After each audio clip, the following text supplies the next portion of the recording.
Okay.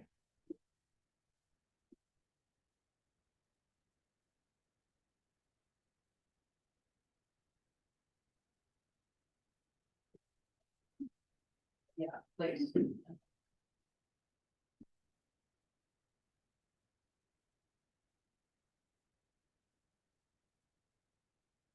Everybody in. Just Howard.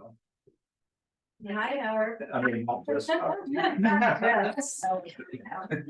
Yes, everyone's in here. All four of them. All right. You ready, Jennifer? Yes.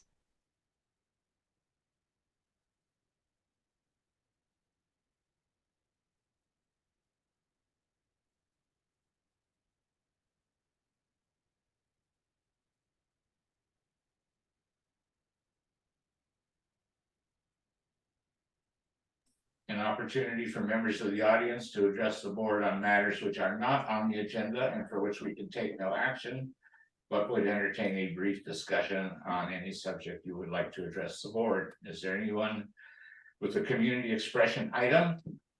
Yes, Howard. I'd just like to say thank you so much for your dedication and your hard work and for being here. Oh, well, thank you on behalf of the board. Thank you, yes. Any other, we want to do that one again? That was a good one. Thank for that. Here's your $5. All right. Don't send it to Olima. Okay, maybe we'll just go right through this agenda. All right. Item 4, managers report and project updates. Jennifer. Okay, and could I ask someone in the that's listening on Zoom to maybe do a thumbs up to let us know you can hear, because I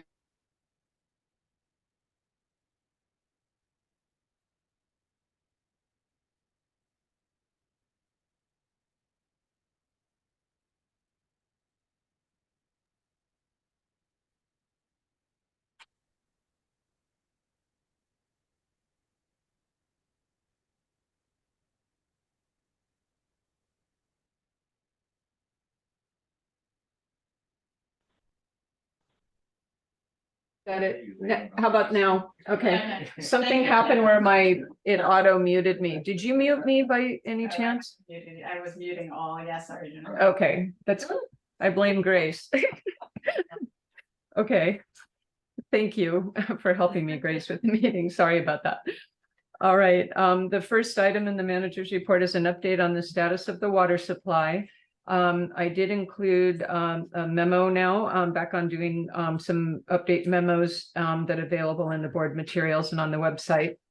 And just to go through the highlights of that, as you know, we closed out the prior rain year with just under 40 inches of rain, which is well above our average annual rainfall in the district.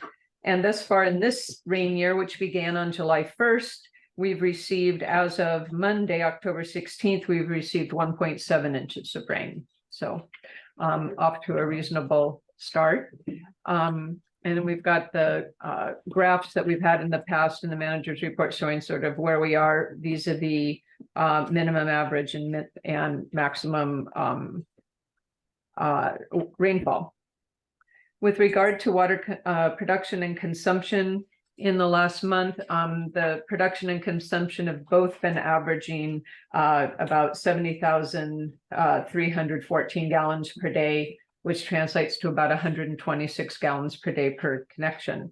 So, water consumption continues to be quite modest based on historic standards. People have kept up their conservation practices by and large. Our water in storage, our reservoirs are very close to full. We have more water in Woodrat 2, which tends to be more responsive to weather conditions in terms of wind and has more evaporation because it's got a bigger surface on that's exposed to the wind and the sun, but it hasn't evaporated as much. We have about 500,000 more gallons in Woodrat 2 reservoir than we did the prior year. And then with regard to the creek flow, as we would expect from having had a better than average rain year, the creek flows are approximately 146,000 gallons per day, which is significantly higher than last year when the flows were about 92,000. And that was after a little bit of recharge because we had some rain in October last year. So heading in at late summer last year, the creek flows were significantly lower than that. And then just sort of the highlight of our year is that we've been able to meet demand exclusively with the Arroyo Hondo Creek and have not had to use any water from the reservoirs. Jennifer, I have a quick question. Yeah. So Woodrat 1 is kind of around 7 million gallons, it looks like, and then Woodrat 2 fluctuates kind of 6 to 9 million. Yeah. Yeah, I think when it's full, it's 9. I And think. then the 73,000 gallons per day currently from the Arroyo. Yeah. And then the tanks hold 350,000 each, The water storage The water tanks, storage tank? they each hold 440. 440. Yeah, I think that's right. So just right around 800,000 gallons maximum that we can have Okay. treated water in storage. And how is this graph pretty representative of the levels of Woodrat 1 and 2 throughout the year, or is there a bigger fluctuation that isn't accounted for with these measurements? I think it's we had a data adjustment. You can see there was kind of this weird drop on the Woodrat 1 line when we've got these monitoring devices out in the reservoirs and have to be recalibrated now and then. But I think this is representative of what it looks like when we don't use any water from the reservoirs. Yeah. You know what I mean? Reservoir 1, there's a pretty static line, and Woodrat 2, you're starting to see towards these last few months as the These- evaporation. Okay, Yeah. thank you. Yeah. Anything else on water stuff? Okay. Just quickly going through on our groundwater well project, we are in the midst of finalizing the biological site assessments for both sites and putting together the coastal development permit, which we are targeting November next month for submission of the coastal permits to install these projects. On the tank site pipeline replacement project, we issued the notice to proceed on October 9th. I don't yet have the construction schedule from the contractor, but we anticipate that the timeline to complete that project is, I think, the deadline's, I believe, December 15th. So that'll probably get underway pretty soon. In terms of overall operations, we're continuing to finish up some needed repairs we had at the water treatment plant. I think I mentioned last month that we, after the winter, we had the failure of a couple of the windows in the water treatment plant. When you drive by, they're the ones that face out towards the road. They're sort of up kind of clear story windows, and those are the framing has been replaced and the new windows are in.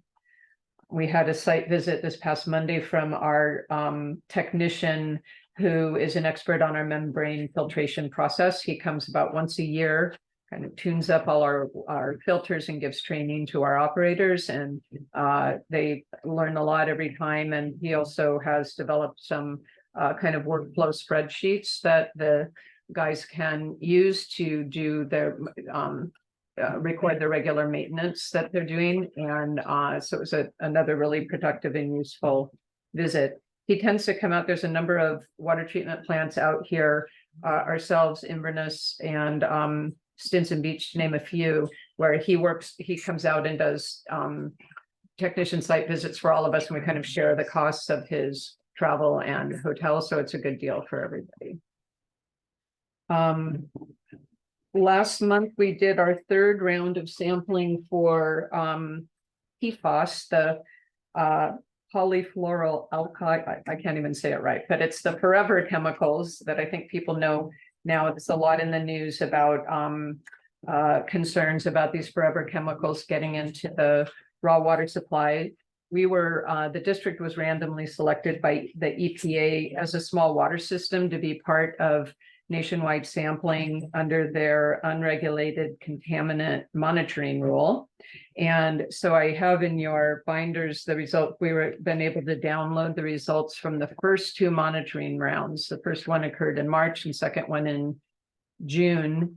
And I'm happy to say we've had no detection of PFAS in our water system.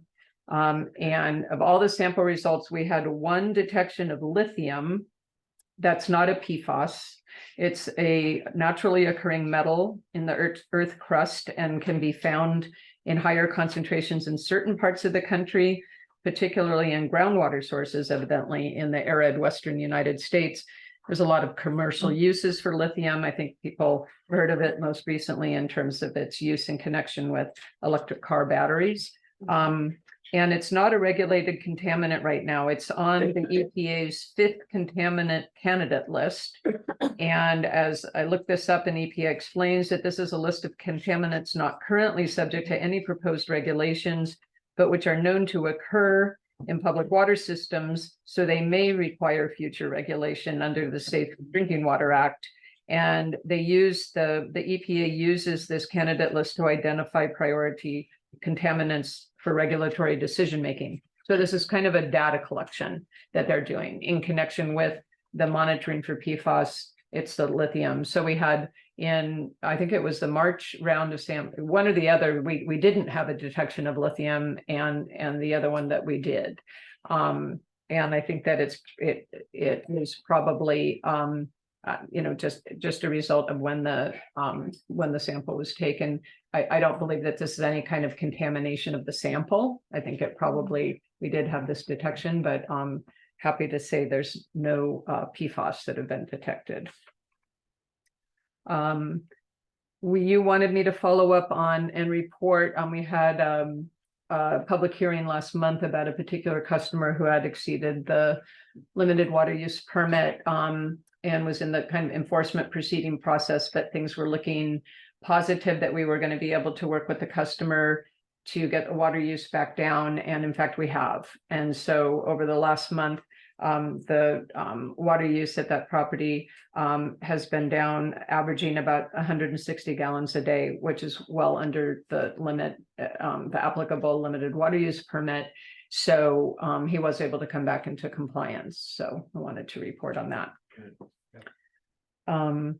We also met recently with, we're investigating kind of on a budget level basis, whether or not the staff would recommend that we consider installing what's called an automated meter reading system that is a process of retrofitting existing meters, so that you can, without having to get out and read the meters, you can do it on a drive-by basis. And then it can also be integrated with our billing software. It's an alternative to something that's more commonly known in larger communities of advanced metering infrastructure, which requires a really solid cellular service in the community, and doesn't work very well out here because of all the problems that we have with the cellular service. And when we talked with one of the representatives from one of the companies, they said that it's most of the rural districts like ours and situated with our kind of topography are going with these AMR systems rather than AMI. So we're going to be collecting some cost information to see if it makes sense to do, if it's attractive to be able to retrofit the existing meters rather than have to replace all of the meters. So anyway, I'll be giving you some more information about that. Can you do a trial basis or something, like 5 or 10 meters to try it out? Is that what you're considering, or well, it really, I mean, we could, but we don't have concerns that it will work, because the type of technology is kind of designed for, it can work whether or not there's something over the meter, whether the meter's behind a fence. The technology will work. And I think the cost is a lot less than the AMI systems. But it's still, pricey. So we'll get together. We're going to get together budget level estimates and also talk with some other water districts that have installed the systems to see if we think that they're worthwhile. But if we can have the cost brought down a lot from what we were looking at previously with an AMI system, that I think could be helpful. And our staff could install all these. They did go out in the field and did a couple looked at the meters, did some swap outs, and so our staff would probably be able to install them in connection with the meter reading. So that's a huge cost savings. Do the customers have access to the readings as well in real time, or would they only be coming to BCPUD? Just to the BPUD. Yeah, it's not, the AMI type system is one where more, it's called like a soft water system where people can access that directly themselves. I don't believe that that's the case. I have to check that though, actually. So I'm gonna put a caveat on that. I'm not, I'm uncertain on that. Okay. Yeah. Thanks. We received word from FEMA that we've been approved for the reimbursement of the overtime and equipment costs related to the January 23 winter storms. And so we should be getting that compensation check soon. The final work we needed to do to clean up the access road to the Arroyo Hondo has been done. I think I reported last time that we got the permits we needed from the National Park Service. And so we were able to get in there and do that work. So that's all been completed. And big thank you to Chuck Okander and to Don Murch, both of whom we engaged to work on that, and they did a great job. So it looks like we're done with spray season. As far as we know, we're down to the very bottom of both ponds 2 and 3. So we're well prepared for as prepared as we can be for the rainy season. And the staff is also able to do some site repairs out in the spray disposal fields to make sure that we have a series of drain valves where we can move water between those disposal fields and make sure that those are in good shape. Last month, you approved a fence project. We sort of being a good neighbor with our friends the Deems up next to our water storage tanks on the Little Mesa. And that project is underway and everything seems to be going really well. The contractor's been keeping our staff really well informed about each step along the way, and everything's looking good so far. So only good things to report there. With regard to SB 1383, you guys will remember that that's the new law that passed a couple of years ago that means that food needs to be diverted out of landfill into the organic waste stream. And we're coming up in January 2024 when all the individual districts are supposed to be undertaking enforcement efforts to ensure that the customers in Bolinas are complying with that. And so we've been really lobbying very heavily to try to get an agreement together with the county to undertake that enforcement effort. And I think there's receptivity to that, but it's a question of setting it up and also getting it paid for. We have a meeting on Friday with the special districts in Zero Waste Marin to talk about this further. And also Cal Recycle's making grants available of up to $75,000 to individual jurisdictions, and the money can be used towards enforcement. And the deadline for the application of that is November 15th. And so once we have some more information from this meeting on Friday about how we might be moving forward, I would then be submitting an application in for the grant funding. And you might remember a couple of years ago, the board passed a resolution that basically authorizes the district to apply for grants from Cal Recycle, which is a necessary condition of being able to be eligible for the grant. So that's been taken care of, but the application would be due by November 15th. So I have a quick question about that. The enforcement, I would imagine, is going to be required on an ongoing basis, Yeah. like a sporadic ongoing basis. And so is Cal Recycle's offering the grants yeah, I don't know. in perpetuity? Right. It's going to be an ongoing expense is what I'm Yeah, questioning, or right. is that accurate? Yes. Okay. And no one really knows exactly what it's going to look like yet. This is, kind of new to everybody. And it's, as I understand it, it's the first time that Cal Recycle has ever placed an enforcement obligation on the franchise holder as opposed to the franchisor.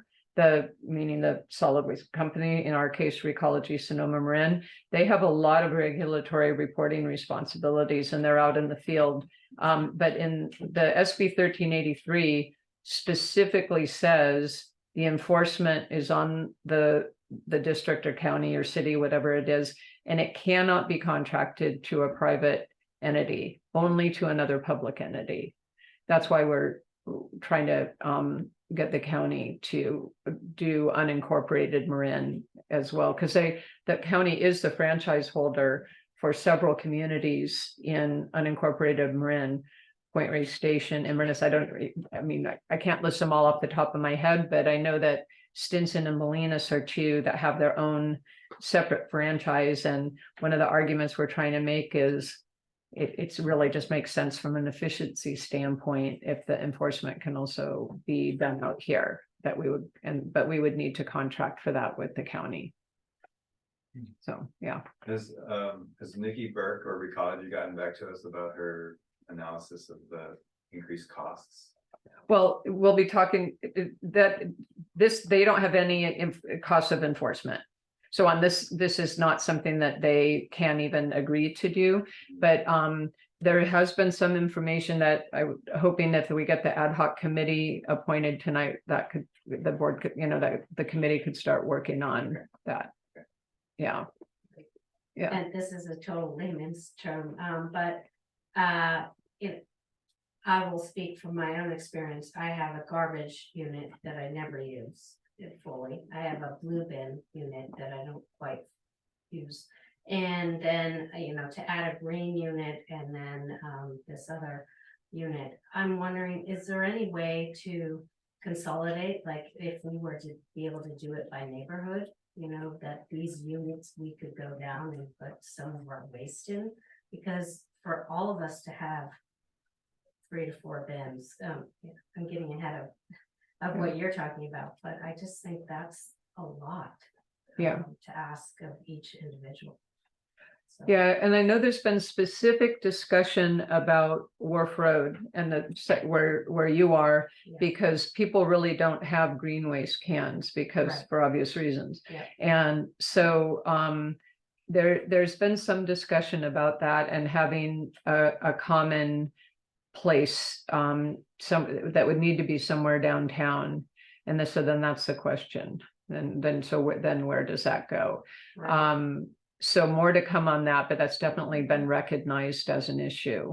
And I imagine it would be more efficient for the salvage companies to be Yeah. able to go, rather than all these individual units to be able to just do a one-stop, whether people would use it.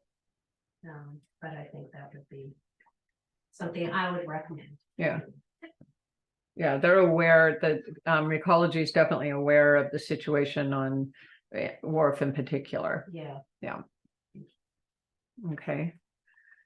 The next item specifically on the agenda is the proposal for groundwater monitoring well plan for a sewage treatment facility.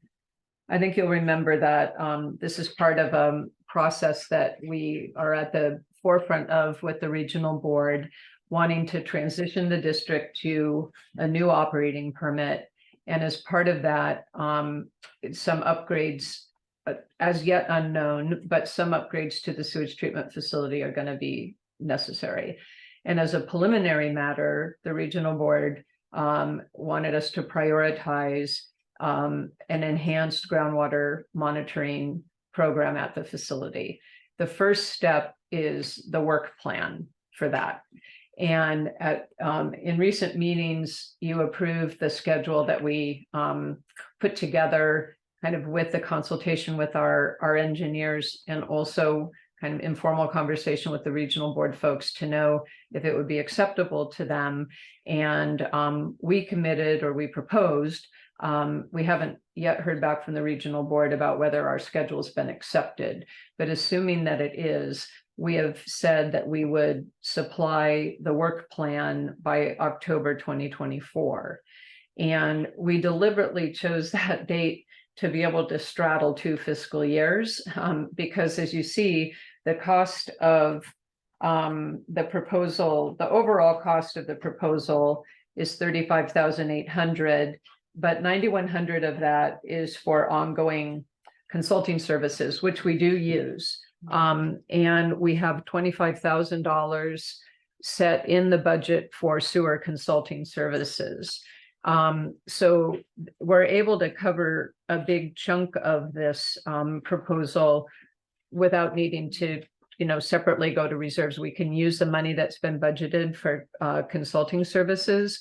But we will need to kind of time out the work so that we then can take advantage of the next budgetary cycle, that, when the monies become available, so that we can pay for the entire proposal over the course of 2 fiscal years.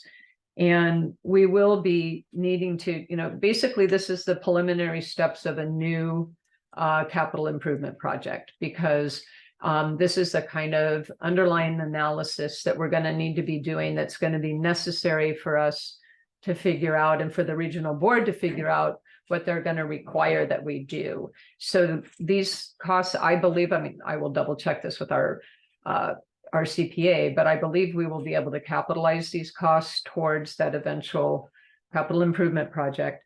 But as a preliminary matter, we need to start taking steps toward working on this work plan. So that's what's before you, is the proposal to do that. And I do recommend that you accept it, and that we would then move on to enter into an agreement with West Yost for that.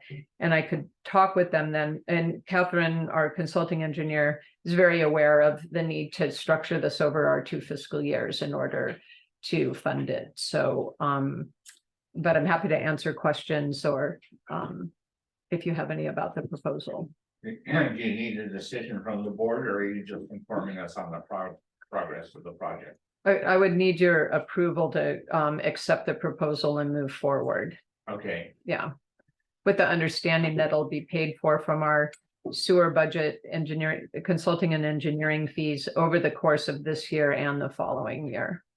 all right. What would be the simplest form of a motion I would say to accept the proposal for groundwater monitoring well plan submitted by West Yost. All right. Proposed at 35,800. Yeah, at a cost of 35,800. All right, and we don't have to involve the budgeting and how we spread it over 2 fiscal years, because that's not relevant to the service, or that's an internal matter for us, right? Exactly. Okay. I so moved. Is there a second? I'll second. Any discussion on this proposal? All in favor? Aye. Aye, Okay, 5-0. Okay, thank you. Thank you.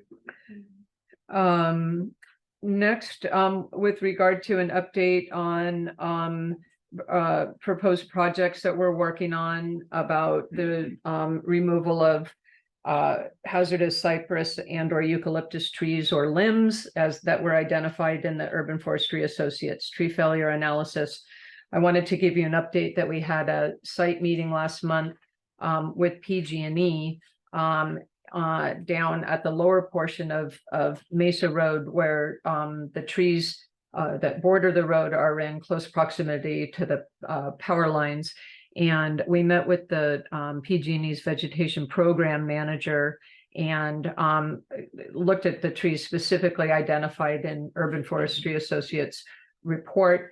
And PG&E, and he, on behalf of PG&E, he confirmed that that the specific trees that do threaten the power lines, with their, and he looked at each of them and confirmed they're within the proximity of the power lines, that PG&E is responsible for those trees, and actually only approved PG&E contractors are allowed to work on them. okay. And so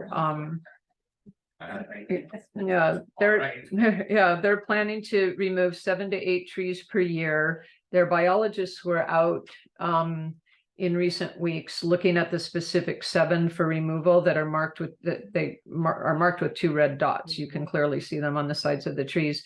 And those were among all of those were among the trees identified in Urban Forestry Associates report for removal.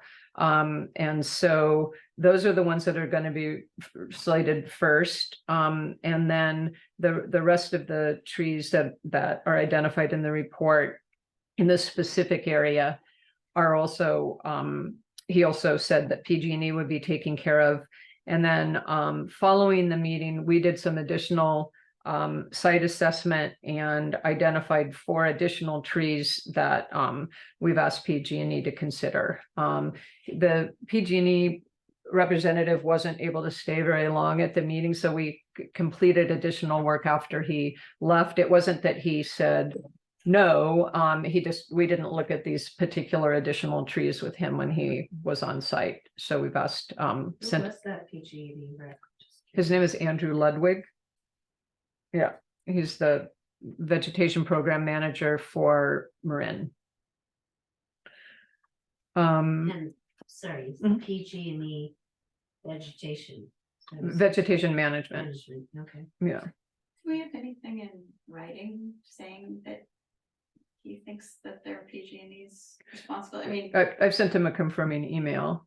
Yeah, That's it. thank you. yeah. Yeah. Just checking. Yeah.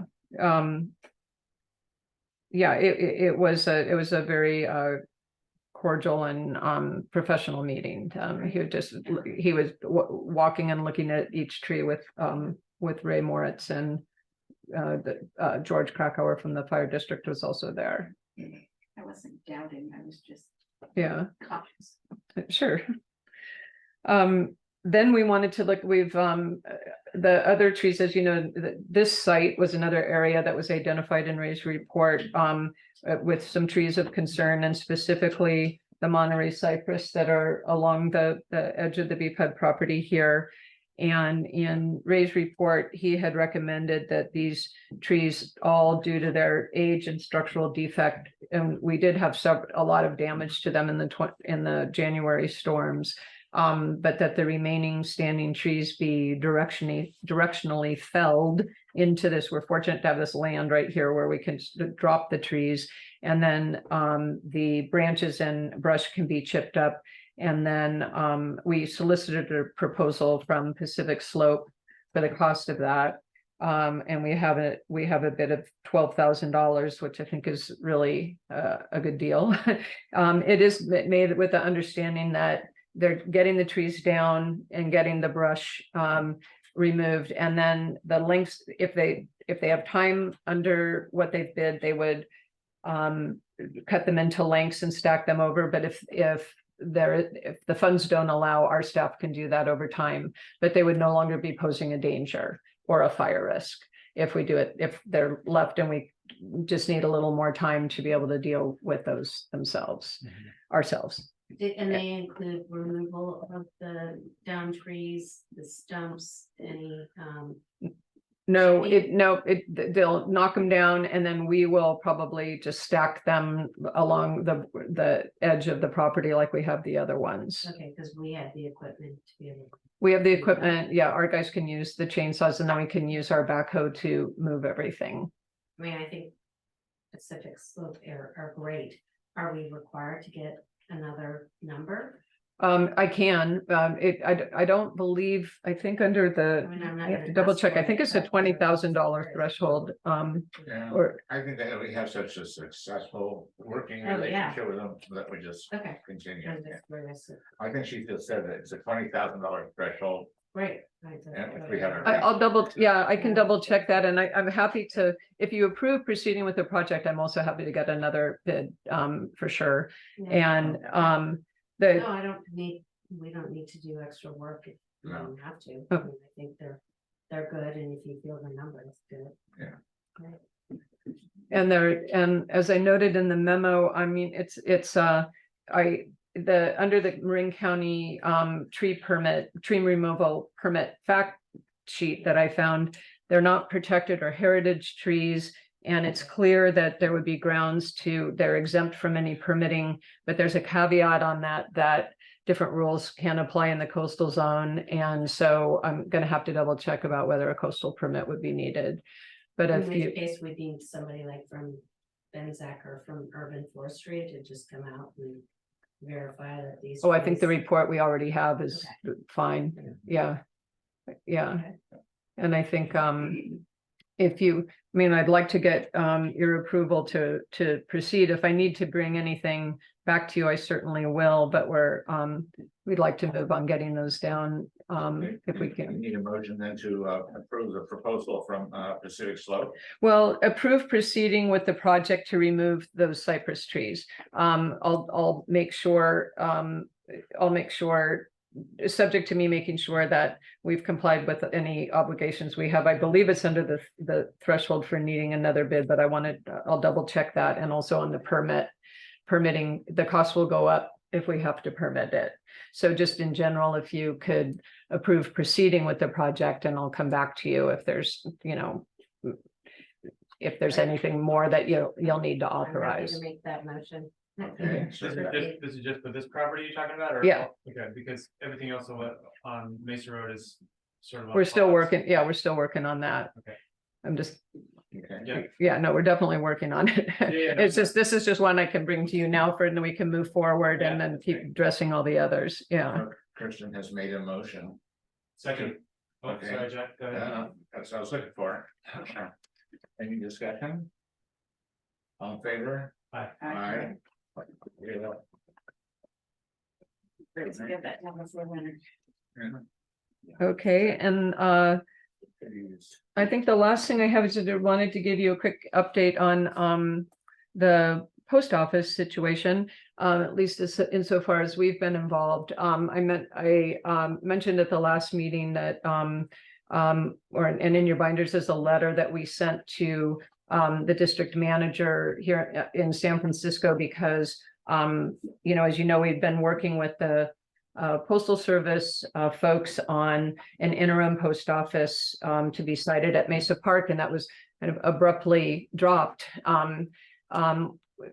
And we were told that the size of the facility that we had developed with the Postal Service staff wasn't big enough.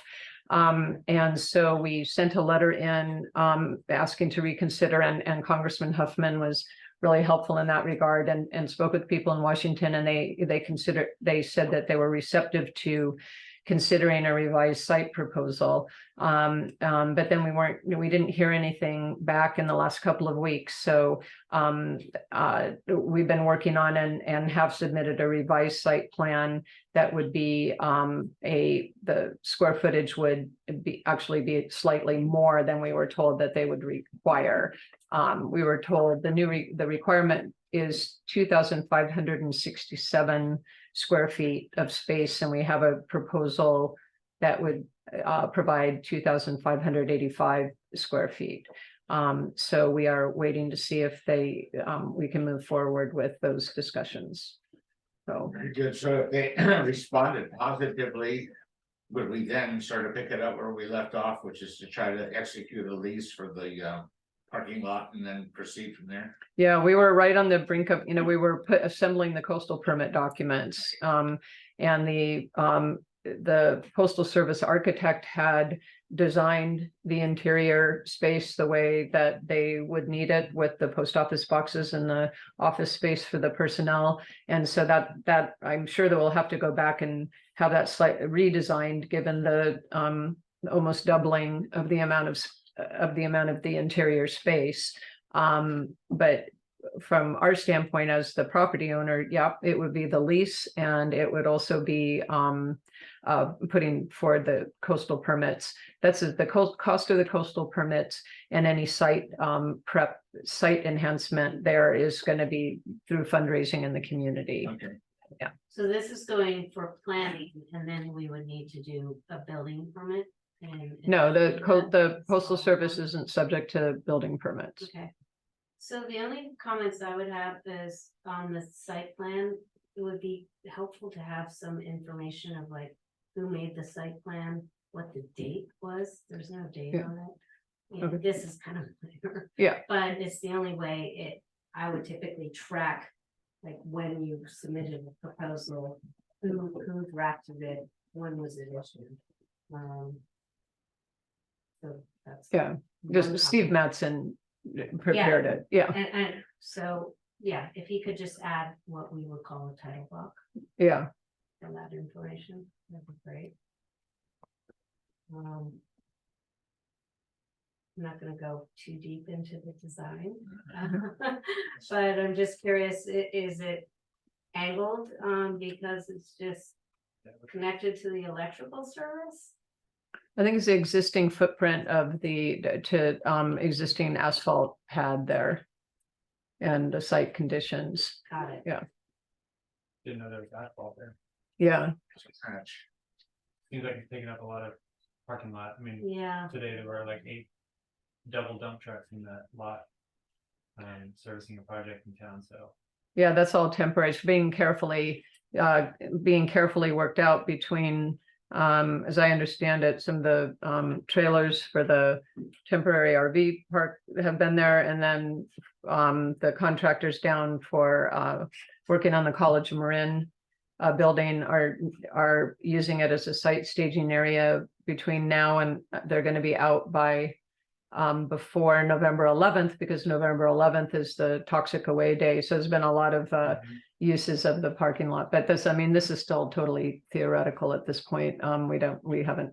We're not yet re-engaged with the post office, but we've submitted a alternative site plan. So How does the Mesa Park board feel about, have they been kept up to speed with, the development of the architecture? Because I get the sense that they might not want to give up so much of their parking lot. if they yeah, have a choice. well, certainly this is just to get the discussions going again. And they've been made aware of it, but there's just nothing certain yet. Yeah. Seems like the advantages of having a post office back in town outweigh almost anything else in terms of how the community feels about it. It's really hard to get for people who have. Yeah, no, absolutely. I mean, I would agree with that, but a lot of people use that recreational area and the parking, and it just, when you look at the plan, it looks a little bit tight, so, but that's not our call. Yeah, it'll undergo, it's basically to say we can do your square footage requirements if that's what you Right, need. yeah. That's basically what it is. Yeah. There'll be a lot of refinement to it. Yeah. It's just a commitment from the community to Yes. the Postal Service that, if you're going to change the square footage requirements on us, Yes, because we were all set with the prior design that you said was fine, then here you go, we can do it.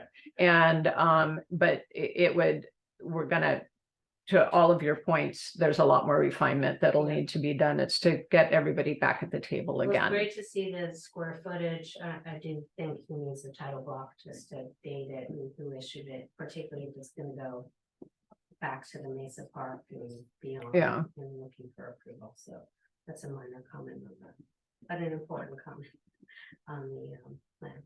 So do we end up with having like a written agreement with the Postal Service then that designates the Mesa Park parking lot as the location, and either some sort of a contract or a lease or something that binds them? Well, sure, eventually, if they're gonna be willing to talk with us about it. I mean, we don't know. Okay, so we're not there yet. No, And Okay, it's temporary. no. yeah, right? Pending a permanent solution as for building space in the Yeah, community. and then do we have to go to PG&E and apply for an additional panel or service? We think there's sufficient power at the panel that's at Mesa Park at the near where the all of their water storage tanks are. I can't remember, there's a building back there. Kevin, do you know, it's like a kiosk building. There's a panel there that should have sufficient power. I think it does. Yeah, for their pumps, probably for their irrigation, right? Yeah, Yeah. I'm sure it's sufficient, but it would be helpful to know Yeah. again what that is. Like, are they asking for 320 amp service? And they're not gonna be asking for something more. That was all worked out in the field with the architect and Steve and all the plan doc. I just haven't been that granular about it. For us, it's just more the Postal Service wanted a representative of the BPUD as the landlord, and the details about all of the individual utilities to the building, all of that have been worked out between the Postal Service architect and Steve Madsen, and And then Einar Sawyer and Melinda Griffith are also been very involved in working on it. Great. Then if they could update the plans. So we can see all that information. I mean, I think if we had that proper. I'm totally in support of it, but I would want to make sure that we see all that information as part of the application. Sure. They're not asking for more power than what. Right. they're Actually. I doubt they're a big water user, but there's a bathroom in the post office. Yeah. But, I don't know what the park uses for their bathroom versus, what this would add, but I don't imagine it's very much. I would think so. But I think these are all TBD. You're just saying you're trying to get the ball rolling and Yeah. more details will come our way. Yeah. For We don't even- permits apply for. Yeah, we don't even have the post office at the table at this point. so. Yeah. Right. So we're not gonna refine it anymore. So. Yeah, sorry. Down a rabbit hole. Thank you. All right. Yeah. Lenore, Melinda and Steve. Yeah. For doing this. All right. And then just on Alliance of Coastal Marine Villages, I don't really have anything. There hasn't been a recent meeting, and I think we will probably resume the quarterly meetings with Supervisor Rodoni now that he has his new aide on staff. And so probably I would expect the next meeting will be sometime in early 2024. That's all I have. All right. Thank you. I also wanted to underscore thanking the community for their ongoing reduced conservation water efforts. I know you mentioned that very early on, but that's something we want to Highlight. Okay. All right. Okay, I'm gonna go on to item 5. This is an update on recent changes for the Dark Sky West Marin. Request for the BCPUD support of a lighting inventory to measure overly bright lights with citizen scientists as data collectors. Although it says P Day on the agenda, I see that Don Jolly is here, and I assume that's what you're here for, Don. Yeah, thanks for making time.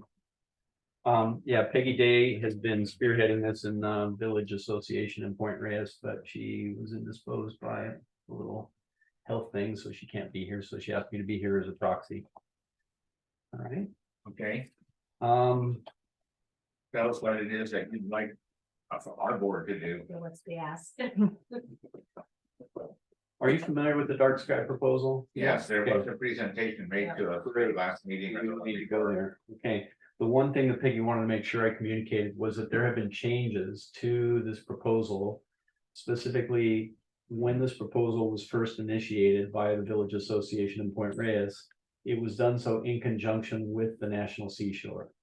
And along with the seashore, the Village Association hoped to involve and incorporate all of the villages in the coastal Marin area and even extending inland to include San Geronimo Valley and whatnot. The International Dark Sky Association recommended, however, that we uncouple ourselves from the National Seashore because it will ostensibly streamline and make more efficient the application and approval process for the village community. Tying ourselves to the park had certain advantages, but also a much weightier list of requirements that we would have to meet in order to get that designation as a reserve. So the park is still seeking independently recognition as a dark sky reserve, whereas the Village Association and in conjunction with the other communities along the coastal strip are looking to be designated, recognized formally as a dark sky community. And those names, those terms have different requirements in order to meet compliance. So that's one thing Peggy wanted to make sure I communicate is if you're appraised of a change, ostensibly again, to make it more efficient and faster process for us to get approval in the villages. Having said that, we've had some meetings with the county and there are efforts afoot to do the lighting inventory that you mentioned. Using citizen science, we need to collect some data. There needs to be a cost benefit analysis, which has actually already been done on the street lights and savings to the county and what's involved logistically in retrofitting lighting. Not only, and then the big ask is getting your participation, your good graces in helping us to inspire the county to amend its policies to establish an ordinance that specifies, incorporates specific guidelines for lighting, not only for residential, but also for commercial properties. And in our initial meetings, there is support, not only, countywide or at least in the villages, but also Dennis Rodoni has been very supportive. But in our most recent meeting, we ran right up against the Community Development Agency, which issues permits and has its sort of thumb on the scale. And we ran into a bit of resistance in that, well, it's not a priority for us right now. We don't have money budgeted. We have policy in place that, runs counter to this sort of proposal. It's not how we do business in this county. We have no business establishing ordinances if we don't have a means for enforcing them. And so the question becomes, okay, who are the drivers of policy and priority? And funding, yeah, there's a figure of $35,000 to do the retrofits and get the ordinance passed and whatnot. Okay, but there's already donations coming in. The possibility that they could be funded independently and privately through donation. This is how some communities in Southern California got around that. So it's not so much the money, it's more the impetus to move, amend policy, amend priority. And that's why we're coming to you. This is a way for the public to be informed that this initiative will not move forward without support from the supervisors, and not just Dennis, but all of the supervisors. And so it now becomes a matter of soliciting, inviting participation, first and foremost with getting people to write their supervisors. And people can write to Dennis, or they can write to all the supervisors at bosmarincounty.org.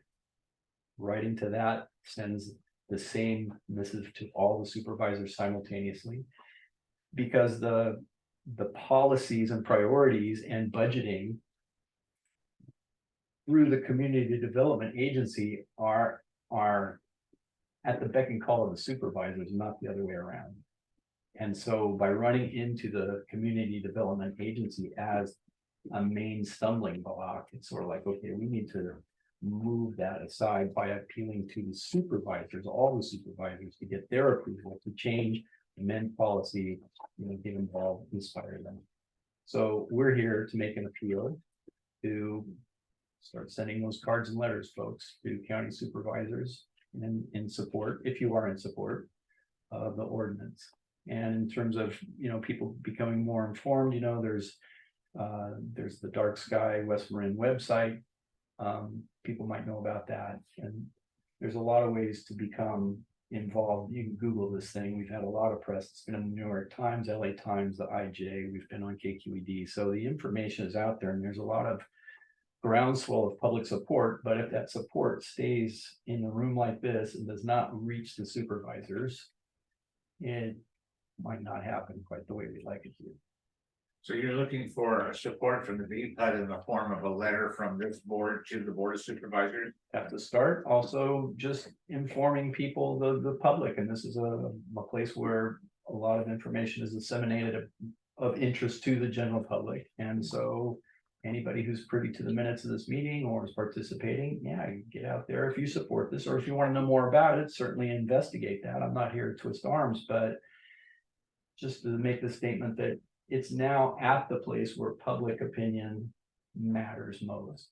The Village Association has done an enormous amount of work on this. Peggy Day has reams of paper, and she's done a lot of work. The International Dark Sky Association is in our camp. They've done a lot of work. They've laid the groundwork for this, but what's required now is, all right, public opinion to sway, motivate, inspire, maybe some changes in priority.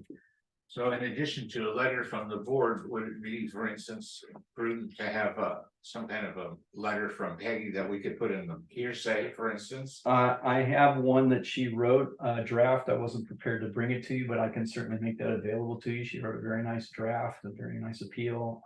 Okay. I'm not sure she was ready to present that, so I didn't bring it. I'll Okay. get her okay on that, but certainly that is what I had in mind. Yeah, so that'd be the easiest A way for template. us. A template, Yeah, and then beyond that, as much as I like templates and people find that useful. I also find that if everybody writes a template, then it starts to lack a certain street cred.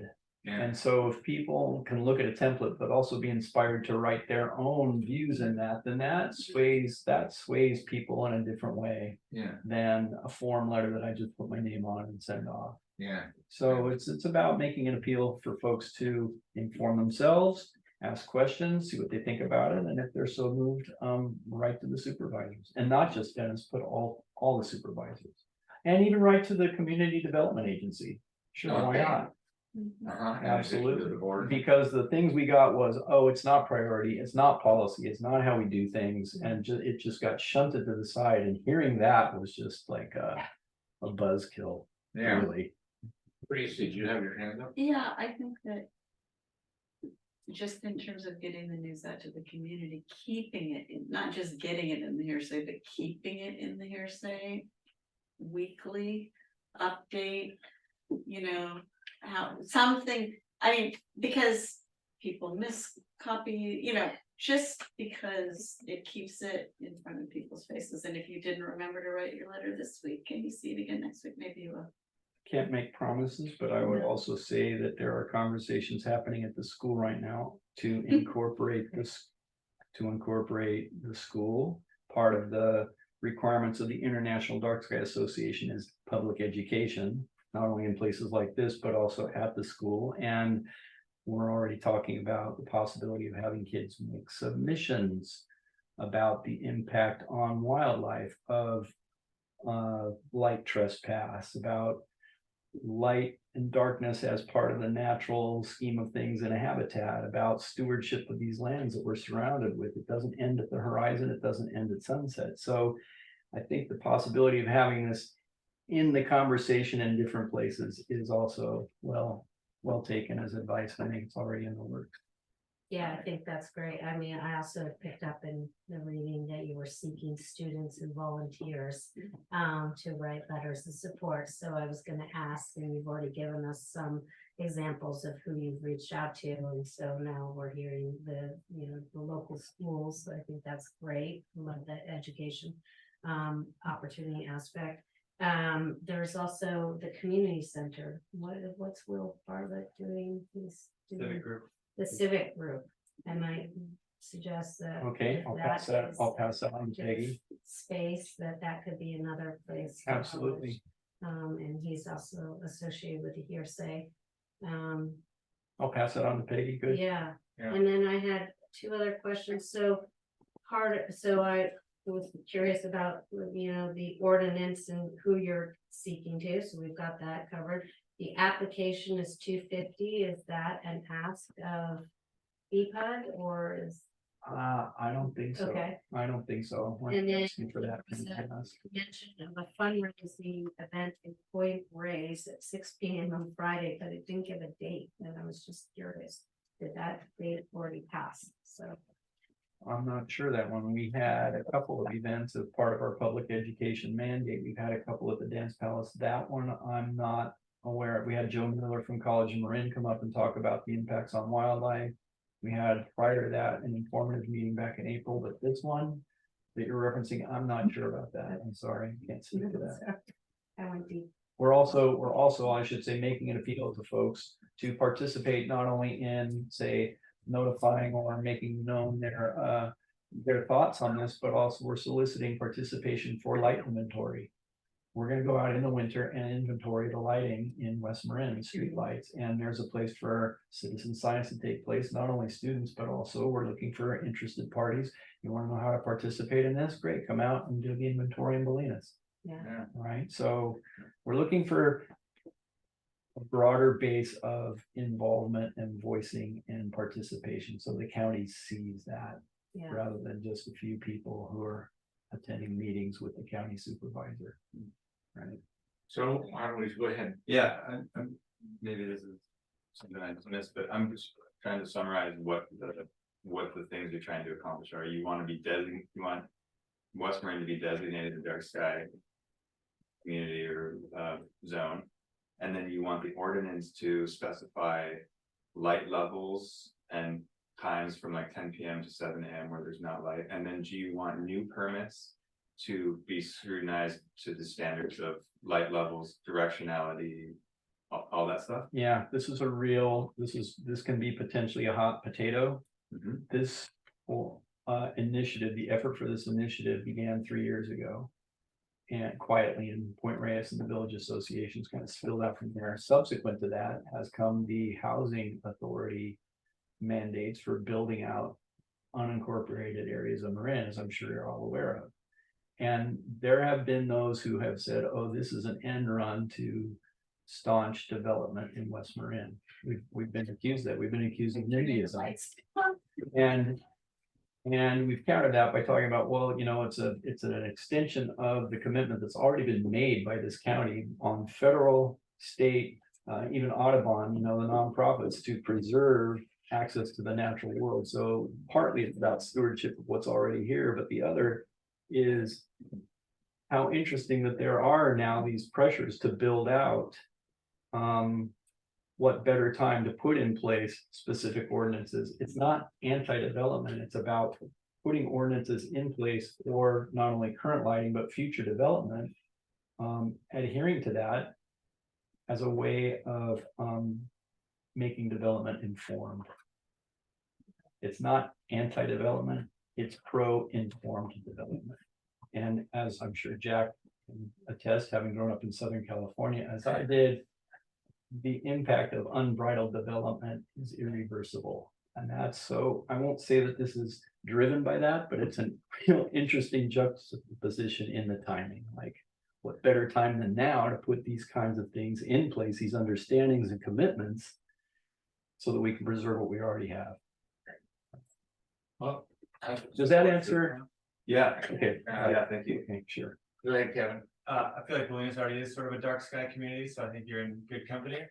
I was thinking more moving beyond the letter writing phase and maybe having a night of action. I wonder if we could get the county to turn off we have a few street lights downtown, I believe, right? Are they county Yeah. street lights? Could we get them to turn them off one night, a coordinated effort with the, Smileys, the coast, the restaurants downtown, the homeowners downtown, have a sort of night where we can gather and see the difference between what it's like with, the lights off or the lights dimmed or whatever it could be. And how that could affect our experience of the. That's a great idea, and I think plans are afoot to do that in various places, so we can follow up with that. There's also interest in the lighting inventory of assessing, well, how much is actually needed. So do we need 130 streetlights in West Marin? Can we get by with 90? Which of those are absolutely necessary and which are not? And so those kinds of exercises are certainly in the offing. I don't have any plans, no specifics, but that is that kind of involvement, that kind of actionable, demonstrable exercise is certainly in the offing. No promises of when or where, but yeah, there's talk about exactly that kind of thing. A lights out West Marin, what does that look like? Yeah. It's been done in cities, entire cities do this, right? So seems doable. All the criminals are running around breaking into the house. No, Well, but Jerry's talking about temporary. Yeah. No, but the International Dark Sky Association also has a lot of information on the myth, apparently, of how lighting creates safety. Lighting done improperly actually creates glare that obscures certain activity. And so there are some advantages that are maybe not obvious to having dimmer lights, because we see actually better in a dim light. I can't speak to that as an expert, but there is a plethora of information and research on that. And you can find that in the website and the Archives of the Dark Sky International. Check that out. It's really, it really opened my eyes. Yeah. So to speak. So to speak. So we, And so I'm just curious, it may be in the documentation, but I didn't see it. You have a lighting consultant that you're working with Oh, yeah. on all of this? Mhm. Okay. we are fortunate to have a man named John Barentine, who used to work for International Dark Sky as a consult, and he now works independently. advising communities on how to go through this. He is well versed in it, and he is one of our advocates. He's doing a lot of the groundwork. So yeah, we And do have is he consultants. California based or? He's is in he- Tucson, but Okay. he's read through the county ordinances. He can go line by line in the county ordinances and show you exactly where we have a match and where we don't have a match. I mean, we are fortunate to have the kind of consult that we do. So yes, we're really well informed there.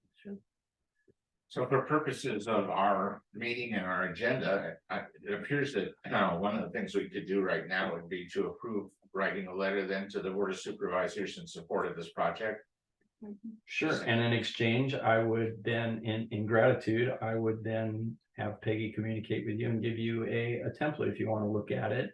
Yeah. And we could help you in that effort. If you want to help us, we'll help you in that. So if you find that useful at all. I don't know, what do you guys Sure. think? I'd like to send it to community development. so- That's what I was I gonna said say it as to well. everybody. You mentioned that's the Yeah. key Yeah. person that we need to get Well, to but- ring the yeah, bell. So do we Both, because again, sorry, Jack, but because community development answers to the supervisors. Right. The supervisors Yeah. set the agenda, they set the priority, they set the budget, not community development. And so it's not just writing to the community development agency, but also getting the supervisors to. Pass it down.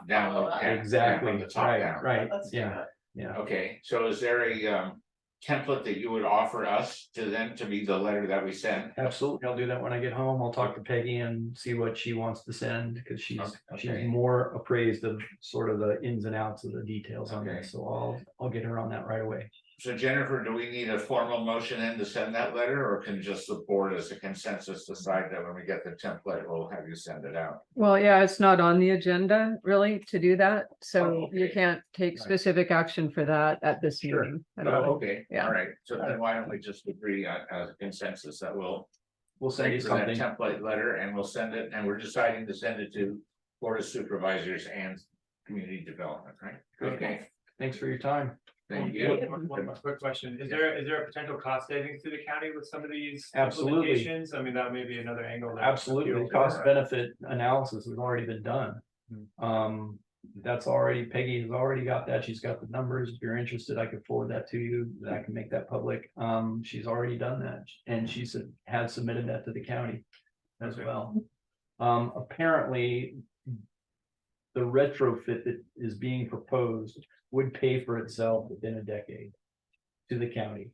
All right, she's got PG&E she's talked to PG&E about what the different lighting requirements would be, what the draw would be. Electrically, she's done all the work on that. So the hard stuff has been done. Yeah, It's a matter of, okay, here's the work that's been done. Can you Getting all the can you agencies. move on this now? Because we've done our part largely. yeah, This is so much more sustainable. I mean, Yeah. using Yeah. less electricity is a really good idea. yeah.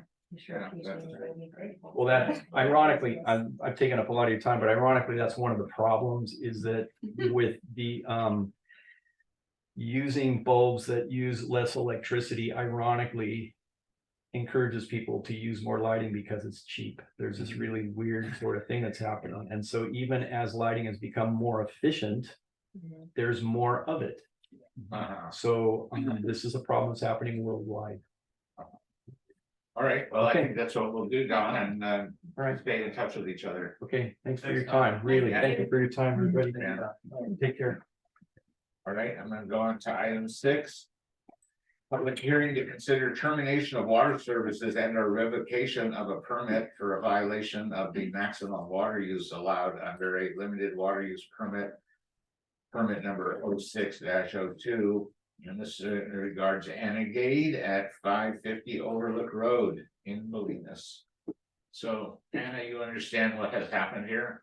Yes, Okay. So what are we gonna do to get your water? oh, I've definitely been working on it ever since I got this thing. This is my most recent bill for the quarter. Okay, I And you can't see might, from you here, might so what? see that big black line there. Yeah. Yeah. Well, that's, I had my gardener who, put in I've been compliant for 15 years, So, what's this? So, well, I have since this accident where I broke my neck, I can't water anymore. I mean, I want to fall down in the garden of the oaks. But we hand water my garden forever. And so, I had, along my north side of my house, I have a beautiful hedge of white hydrangeas. As part of my love. And so I said to my gardener, why are you've been asking me to put in a drip system over there? And I think that would be really nice. That will save you some hand watering. And we'll take care of that. Well, apparently, what he decided to do in terms of the amount of watering was excessive. And so that was that. So that's why my bill came to $422 instead of $12. Yeah, And so, you know, I think everybody in this room except this young man who I don't know. What's your name? I'm Andrew. Oh, yeah, I met you. And I thought you were Andrew, but I'm not sure. I'm Kathy's neighbor. I know who you are. And, but anyway. Ever since then, I've been talking to Bell back and forth, reading the meter. And, trying to come into compliance. So we turned that system off as soon as we got this. okay. So, So you have essentially a new game plan for your water use. It's gonna, well, my new game plan is, well, we turned that off. That's number one. okay, And the rest of the time, we're just reading the meter more. okay, And Beth sent me all the stats about what my quarterly usage is, daily use, blah, blah, blah. yeah, And I mean, like, if I practice things, like, I am an independent person living in my house. Turn off the water for 3 days between a couple of showers and dishwasher perhaps, and the washing machine. I don't use very much water. So I have a whole bunch left over. You know, for Yeah. the garden. okay. Which is very nice. But anyway, our aim is to be compliant, of course. So your efforts then to come into compliance are that you're now monitoring your water usage Yeah. regularly? Yeah, and I want to more, Janine. Royan came over today, she followed me down the street and she said, I want to tell you something. You can get this thing called a from or whatever it's called, and, you know, and put that on your water meter and be more efficient about your water use. And I thought that was a good idea. Okay. So normally what we do is, we send out these letters when somebody has already been told that their water use is too high and they don't seem to be coming to compliance. And so then the letter starts to sound pretty heavy handed and, you know, we're gonna turn it yes. off and Yes. it kind of catches your attention, you know. Okay, oh my goodness. Yeah, it worked. So, but what we really want, we don't want to turn off your water. What we No, I really know want you you- don't. Yeah, just want you to reduce your use. Yeah, So, I have that intention and I'm doing it. okay, so Jennifer, should we approach this in the same way we did with the other customer who had the same problem and just have our staff continue to work with her and you'll report back next time if we still have a problem, otherwise. Yeah. I don't think we're gonna have I don't think so either. I mean, So, I went all through the drought, I was in complete compliance. This is just an anomaly. okay, well, good. So if it isn't, we'll won't be addressing it again. So, No, you won't, because I'm not leaving Salinas till I die, okay? That's my intent. but you don't use a lot of water while you're. I will. What? Okay, well, And I just have one, observation and Yeah. a question for Jennifer. Sure. Now, the observation is certainly like around April, you're around, and January, you're 600, 800 cubic feet per month per year. This is last year. Then in July and October, you jumped to 2,600 Yeah. from 800. So that's a big jump. Then in January of 23, you go down to 600, and then you go back up to 1,100 in April and 6,700. So there's like a huge Right. variance going on. And then the thing I wanted to just ask Jennifer is, so we are seeing this 4-year water usage in cubic feet per month per year. And then the letter goes out and it says, 1,352 cubic feet. Which is equivalent to 337 gallons per day. It might be really helpful to just understand how that equates to, the cubic feet per month, right? Well, the first letter is the one that the numbers over the 4-year history are on a quarterly basis. Right? Those aren't monthly, those are quarterly numbers that you're looking at. Yeah. And so the first letter that went out in August addressed the 6,700 cubic foot violation. And then under resolution 655, the person then has a 30 days to come into compliance. And so that's what was so if in the second paragraph of the first enforcement letter, it's saying you have 30 days to come into compliance. And so you have to use an amount less than 900 cubic feet, which is, 1/3 of 2,700. That's a monthly amount, basically. And so what happened instead, though, is that she used 1,352 cubic feet rather than 900. So still over by quite a bit. I did not work on it that much. I seriously did. I didn't realize how important it was. till Yeah. this- Yeah. This criminal thing. All right, well, is there any further discussion by the board? Because I think we've made our point and, got your attention on it. Got my attention. Yeah, I mean, you can joke about it being criminal, but some people in town would say that it is criminal that a lot of our town's water supply goes towards ornamental gardens, which, Right. based on your history of, it looks like irrigation, your usage goes way up in the summer and fall and drops back down for the winter. So, historically, this is sort of your pattern. The fact that you went over is, an accident, I guess, but, and luckily we're not in a drought this year. It would be a more serious problem, I think. Yeah. Work. No, I'm taking it seriously. I Okay. love the water. I know there's a flood. And I know what my obligation. Have you thought about rain catchment? I have 2 500-gallon. Okay. Things, and I talked to my gardener. I said, let's just start monitoring from the, from the street. Actually, I think we should just empty them right now. Empty them for the rain season. Fill them up with rain. Yeah. Use them instead of BCPUD water. right. That would only be Yes. 2 days worth, at your maximum, that's 1,000 gallons is only 2 days worth of watering, that's what you were using, at your maximum. Well, I mean, So- with a lesser, the lesser use of water, period. Yeah, Yeah, definitely, May as well use them, I mean, they're sitting there. absolutely, Yeah. we'd Anyway. appreciate it, yeah. So Yeah. it wasn't a leak, it was an overzealous, gardener who cranked it up. Yeah, Okay, It's, I'm taking the rap, yeah, yeah, and Yeah. so. And I love this person, but we just have to deal with it more carefully. yeah, That's I all. think education to everybody who works in Bolinas is I know. important. okay, well, I think. We've conveyed our message and we've heard you, and so we're just expecting good results, and You will. if we don't get them, I guess we'll see you at the next meeting. But, No. I'm missing Ovid metamorphosis and all my lit buddies. Okay, that's Go reason enough. quickly. We haven't had that before, is there any? What? precedence For- For a third? No, No. generally, What? people are pretty good. No, generally, when people come to a meeting like this because of the letter you got, they respond favorably, and we do not see them again, at least for a while. Yeah, So, We see them in a social situation, right? yeah, no, I More have to, formless. I have to. all right, But I think it's worth mentioning, we've been in this situation before with other customers, and it's actually on the agenda tonight. I feel like, threatening to shut off someone's water, none of us want to do that, obviously.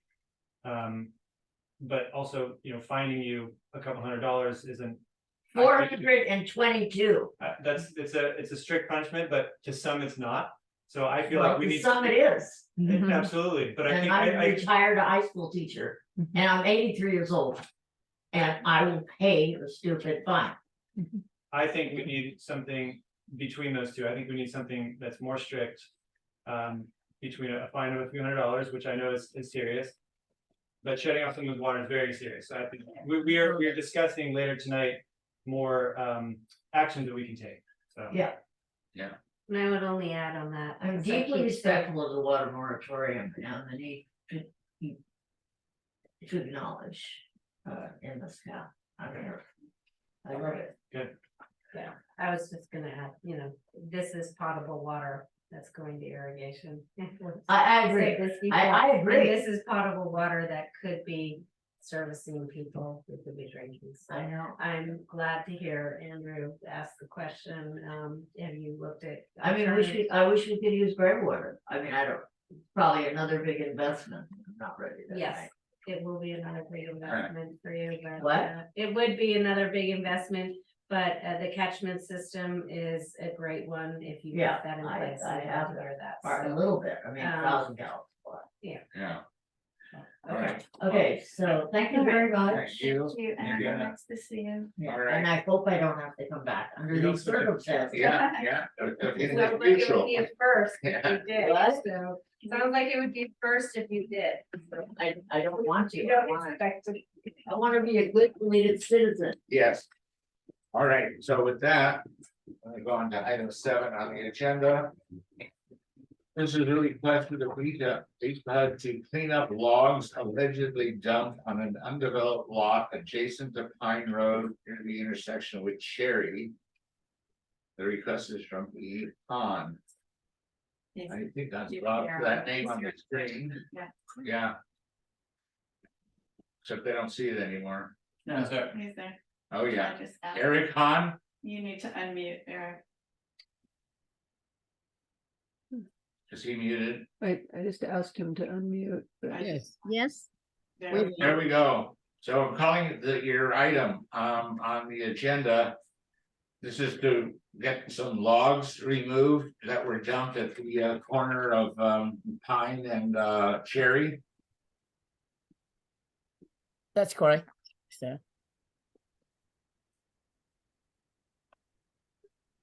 What is it? What's? We see you. You want to speak so I know we can hear you? Yes, yeah, we here. Okay, good. So tell us what it is that you want from us. Yeah. We need you to help us remove those logs that the fun people look like they chop the tree and they left it on our or the lots. or land. Illegally. And where did the trees come from? Did they come from an adjacent property owner? Yes, look like there's a cross street. house cross street.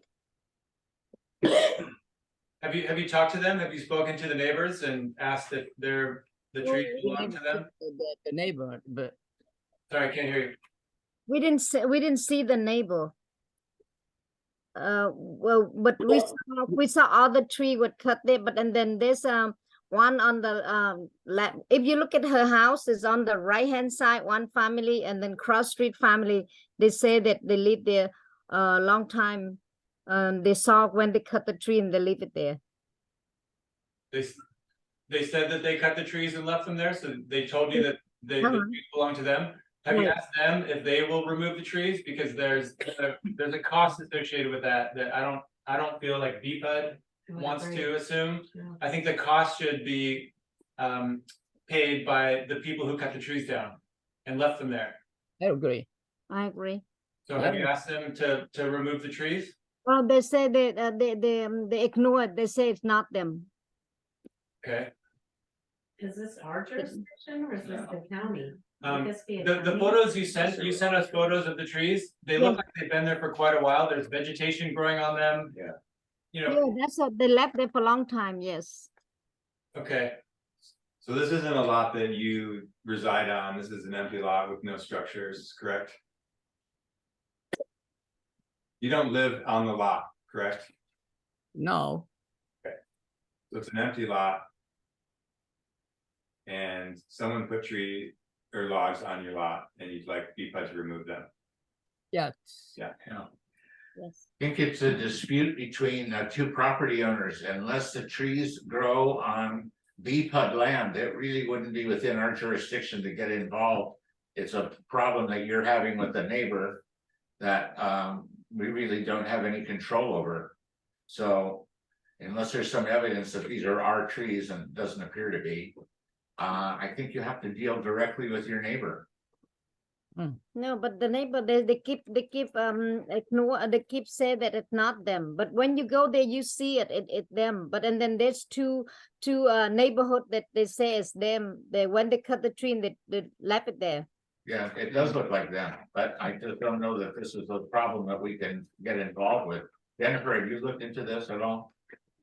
Yes, it's not anything the district had any involvement with. Right, right. Yeah. And the problem is sometimes we're asked to become involved in disputes between neighbors. And generally, we don't get involved in disputes between neighbors because it's not within our control or our jurisdiction. So unless it has something to do with our rules, all we can do is advise you to deal with your neighbor directly. It does appear that they did cut the trees down. And it comes from their property, at least from the pictures. So you may have a good claim to make them remove them, but it's nothing that we can do. But we need help, but I mean, if it's not clean up, then who else can clean up? If they keep, if you don't do nothing, then the people keep cut the tree and leave it everywhere like that. Is not right. You're right, but you've come to us to help you with it, and it's not something that we do. I don't know what else to say. I'm open to hearing what the rest of the board wants to say. But from my perspective, I just don't think it's a matter that we get involved in. Let me go around and see how the rest of the board feels. I'll start with you, Kevin. What do you think? Yeah, I don't know of any previous experience with BPUD removing trees from a personal property that didn't belong to us. It wasn't our work to cut the trees down, so it's not something that I think BPUD should handle. Yeah. Sorry. What do you say, Kirsten?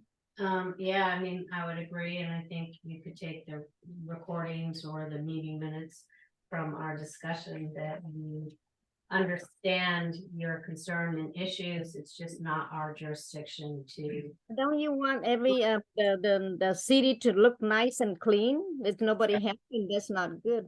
Absolutely. Yeah, we support what you want accomplished. It's just not a job for us to do, I guess is what we're saying. What do you think, Andrew? Yeah, I'm sorry that happened, but we're a water utility district, and if the trees aren't on our property, we can't address the situation. I'm sorry. We don't have a Department of Public Works to go around cleaning up the town. We just don't have that in Bolinas. So Yeah. every property owners have to take care of their own properties. And I'm sorry you have a dispute with your neighbor, but I Yeah. think you just have to work it out with them. Yeah. Oh, what do you say, Grace? It seems to me that your attorney would write a letter to your neighbors. It sounds like you've already tried to contact them and they're not being responsive. And so I think the next step, one logical next step would be to have, a legal letter sent, but we can't spend taxpayer money to clean up trees that are not ours, that are on a private property. And I'm sorry for your situation, but that wouldn't be responsible of us to do that. That's called a fire hazard also. Sorry, one more time. Fire hazard. Oh, yeah. No, it's true. You know what you might do is, I'm just gonna throw this out, is you might get an estimate from a tree company on what it would cost to cut up those trees and get rid of them. And then send the estimate to the owner of the property where they came from.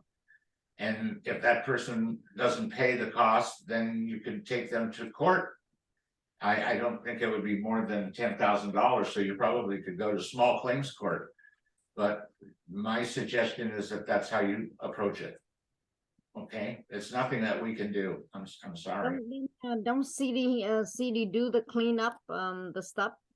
No, we're not a city, actually. We're not incorporated. Yeah. We are an unincorporated area. So no, we do not have the resources to do that. No. Sorry. Yeah, we're sympathetic to your situation, but it's not something that we can do for you. So, sorry, but I suggest you get an estimate and send it to the neighbor and pursue your remedy legally. That's your best chance. Okay, let me do that, and then we send a letter to the neighbor. And Okay. Okay. Good luck. Good luck. Yeah. Thank you. Thank you. Yeah. Item 8 Marin County's draft short-term rental standards, a presentation by Marin County Principal Planner Leslie Lacko, public comment on draft standards, BCPUD comment letter on the draft standards. Leslie, are you with us? She is. Here she is. Let's see, here's. Start on this. Hi. Yeah. Hi. Hi. Okay, so you're up and you want to make your presentation? I have only a few slides here. It's very brief.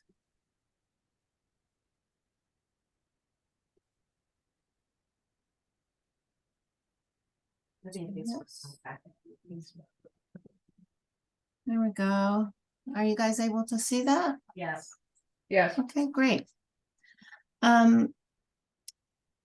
So are you familiar with the short-term rental ordinance update? I think we've all been provided with materials to read in advance of the meeting. Okay, great, great. So,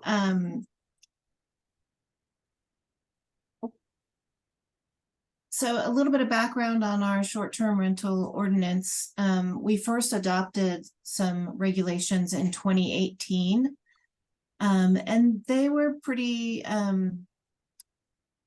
focused on good neighbor policies, and they are still in effect. It established, the ordinance established an STR meaning short-term rental, sorry, hotline. And then in 2020, we made a minor change to the way we work with the local contact person. We have to have that person identified and a commitment. And then the board, when we did that update, made a commitment to revisit the regulations. Then of course, COVID happened. So we didn't revisit them right away, but then the short-term rental moratorium in West Marin was put in place in May 23rd. 2022, and will go through May 23rd, 2024. Or when new regulations are certified by the California Coastal Commission, because these regulations also require a local coastal plan update. So we have draft regulations that are on our website now. We have a staff report that explains why the regulations are written the way they are, it explains each element of the regulations. Basically, the regulations establish short-term rental operating requirements for eligibility to have a license. They keep those good neighbor policies in place and expand them a little.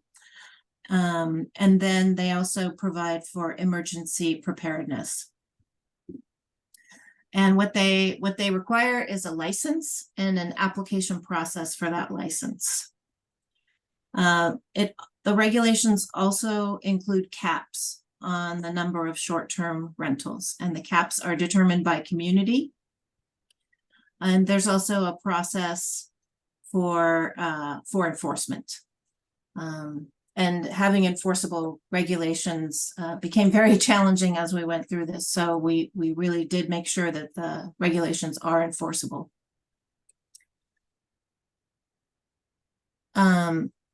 You guys don't have this black thing in the way of your screen, do you? No. No. Okay, good. And this is the last slide anyways. So if you want a copy of the staff report, you want to read the regulations, I put the website at the top here. In order for letters to the Planning Commission to be submitted with a packet in advance of the meeting, we need them by noon tomorrow. So, I mean, the timing of this meeting wasn't exactly right, but you would send them to str@marincounty.org. And if you have issues with them, I do encourage you to send a letter to the Planning Commission. Even if you don't get it by noon tomorrow, the Planning Commission will get your letter, they just won't get it in advance of the hearing on Monday. So one more thing about the hearing on Monday, they are not voting on this. This is an opportunity for them to give us feedback on the draft regulations.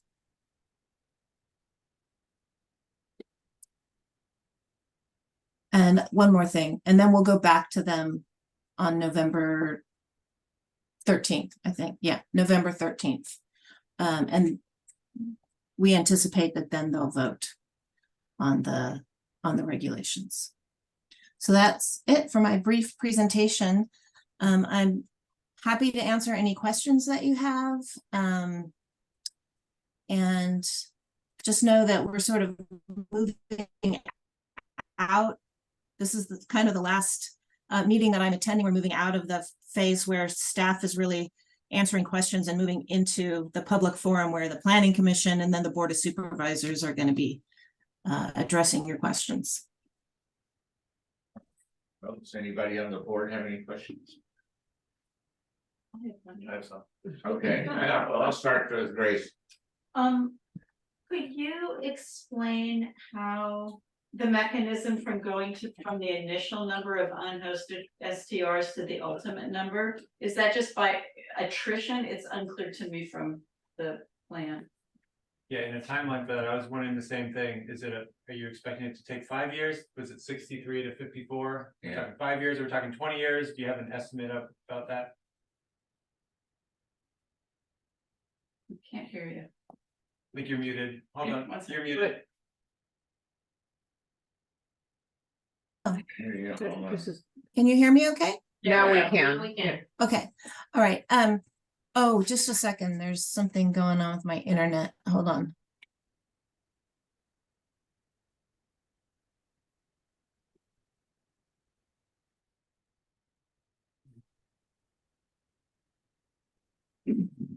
Okay, I have two different servers precisely for this reason, because one always seems to cut out. So I'm sorry, your question was about the ultimate number. That's right. So, You get from the current to the ultimate and what the timeline is for that. yeah, so when we started this update, that was at the time that the moratorium went into effect. Right before the moratorium went into effect, there was a sort of a run on applications to get STRs in place.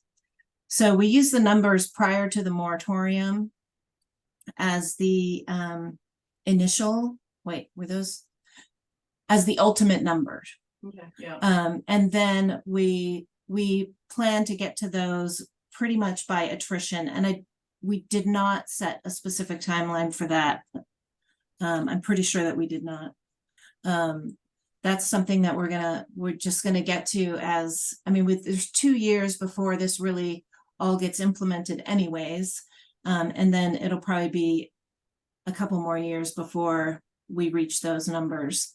We're anticipating that we're not going to get everybody applying for short-term rentals licenses who is currently operating short-term rentals. Go ahead, Andrew. Yeah, I'm having the same issue with the caps. I'm just gonna read something that I got here. It's your initial caps number seems to be using the current number of combined hosted and unhosted short-term rentals. And if those short-term rental operators who will claim a primary home like tax exemption, which is 108, and they can operate as hosted STRs, and they would likely do that. So there's potentially this increase of 108 unhosted STRs in West Marin, which is an increase, which goes against your housing mandate, which you said you can remedy with attrition. How do you do that? How does the attrition work? In 2 ways. We won't get as many applications for licenses as we currently have people operating STRs right now. And then the second way is the renewal process for licenses. So not, licenses aren't automatically renewed. You have to apply for your renewal. I don't think that the attrition is going to be the problem, and I think that you're mistaken on the numbers. So for Bolinas, the initial number is 63 and the ultimate number is 54. So I'm talking, that's actually a decrease. I'm talking all of West Marin. Yeah, it's so for West Marin, all of West Marin, the initial number is 621 and the ultimate number is 551.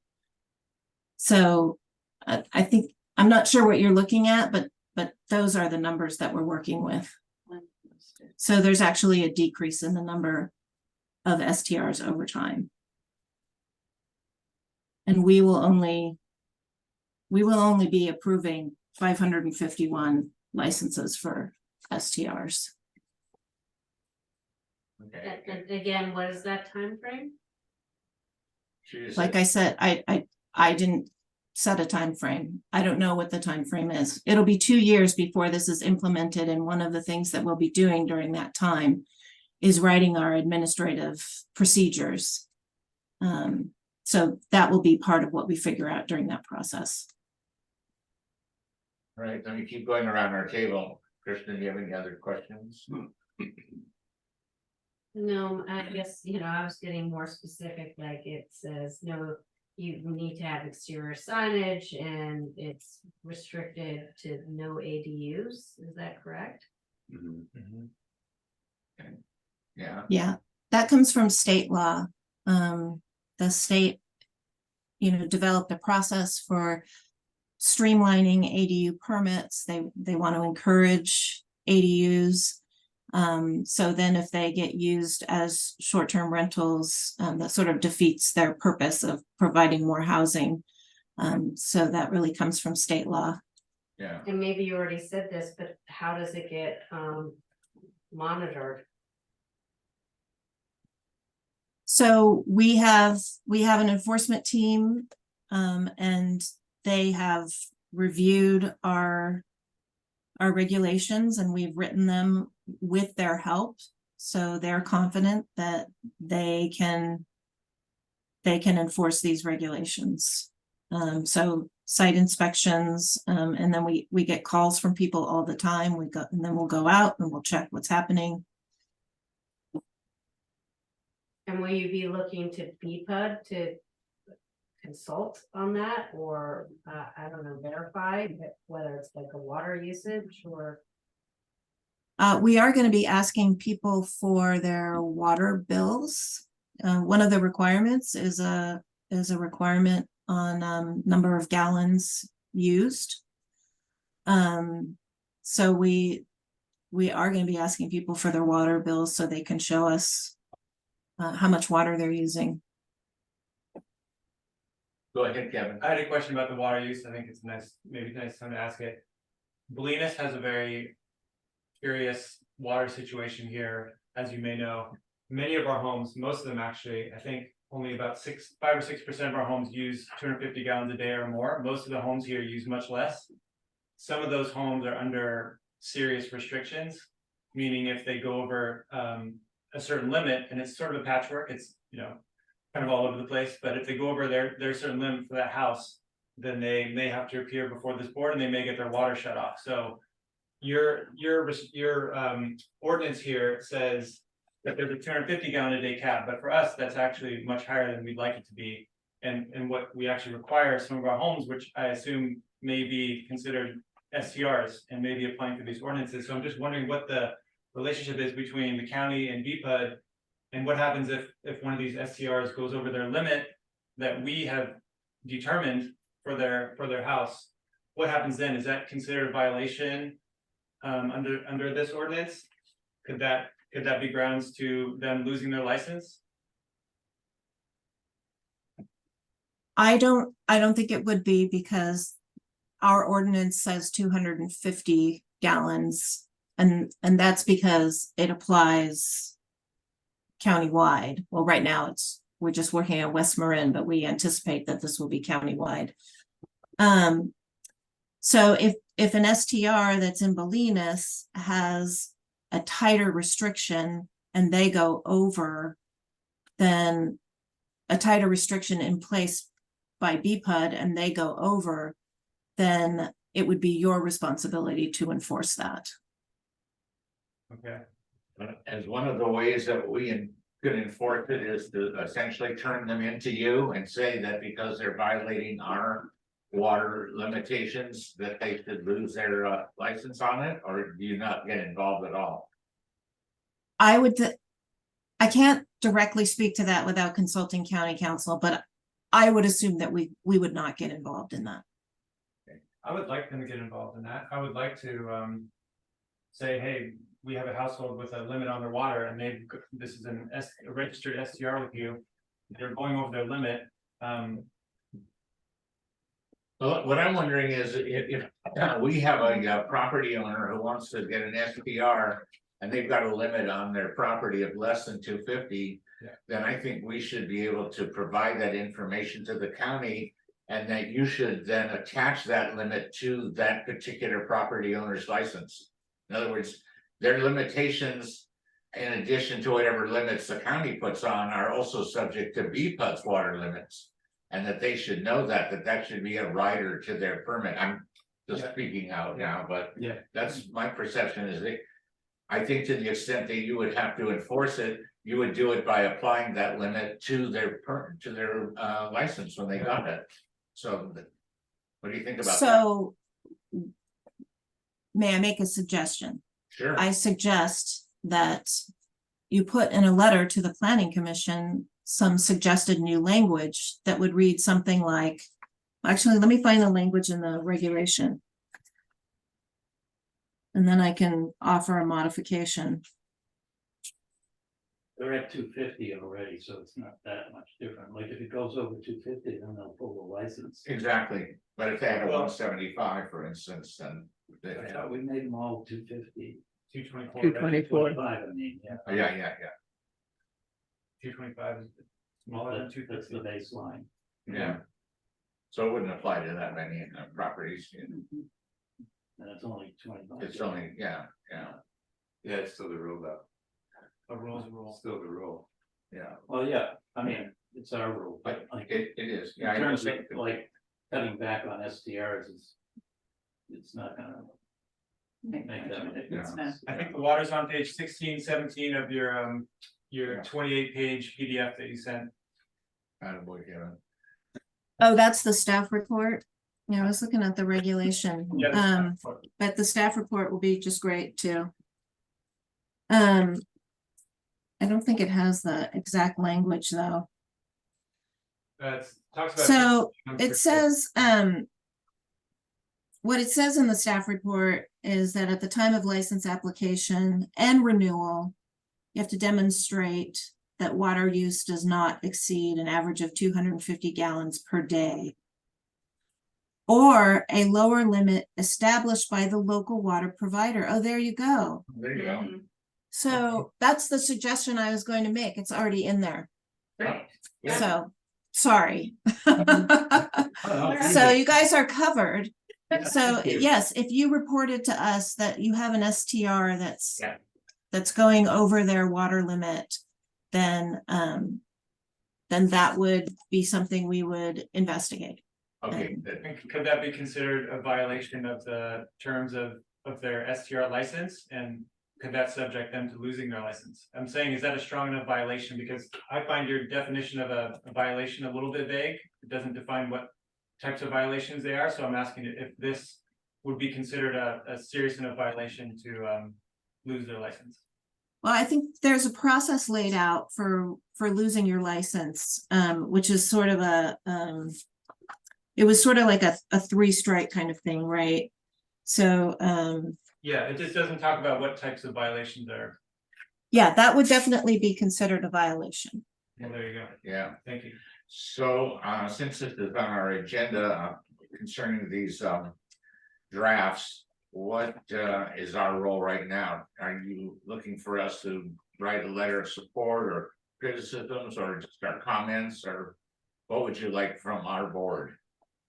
I don't need anything from your board. I really came here to make sure that you're informed about the short-term rental update, that to answer any questions that you had about it, and then to encourage you to write to the planning commission if you have issues that you want to have addressed.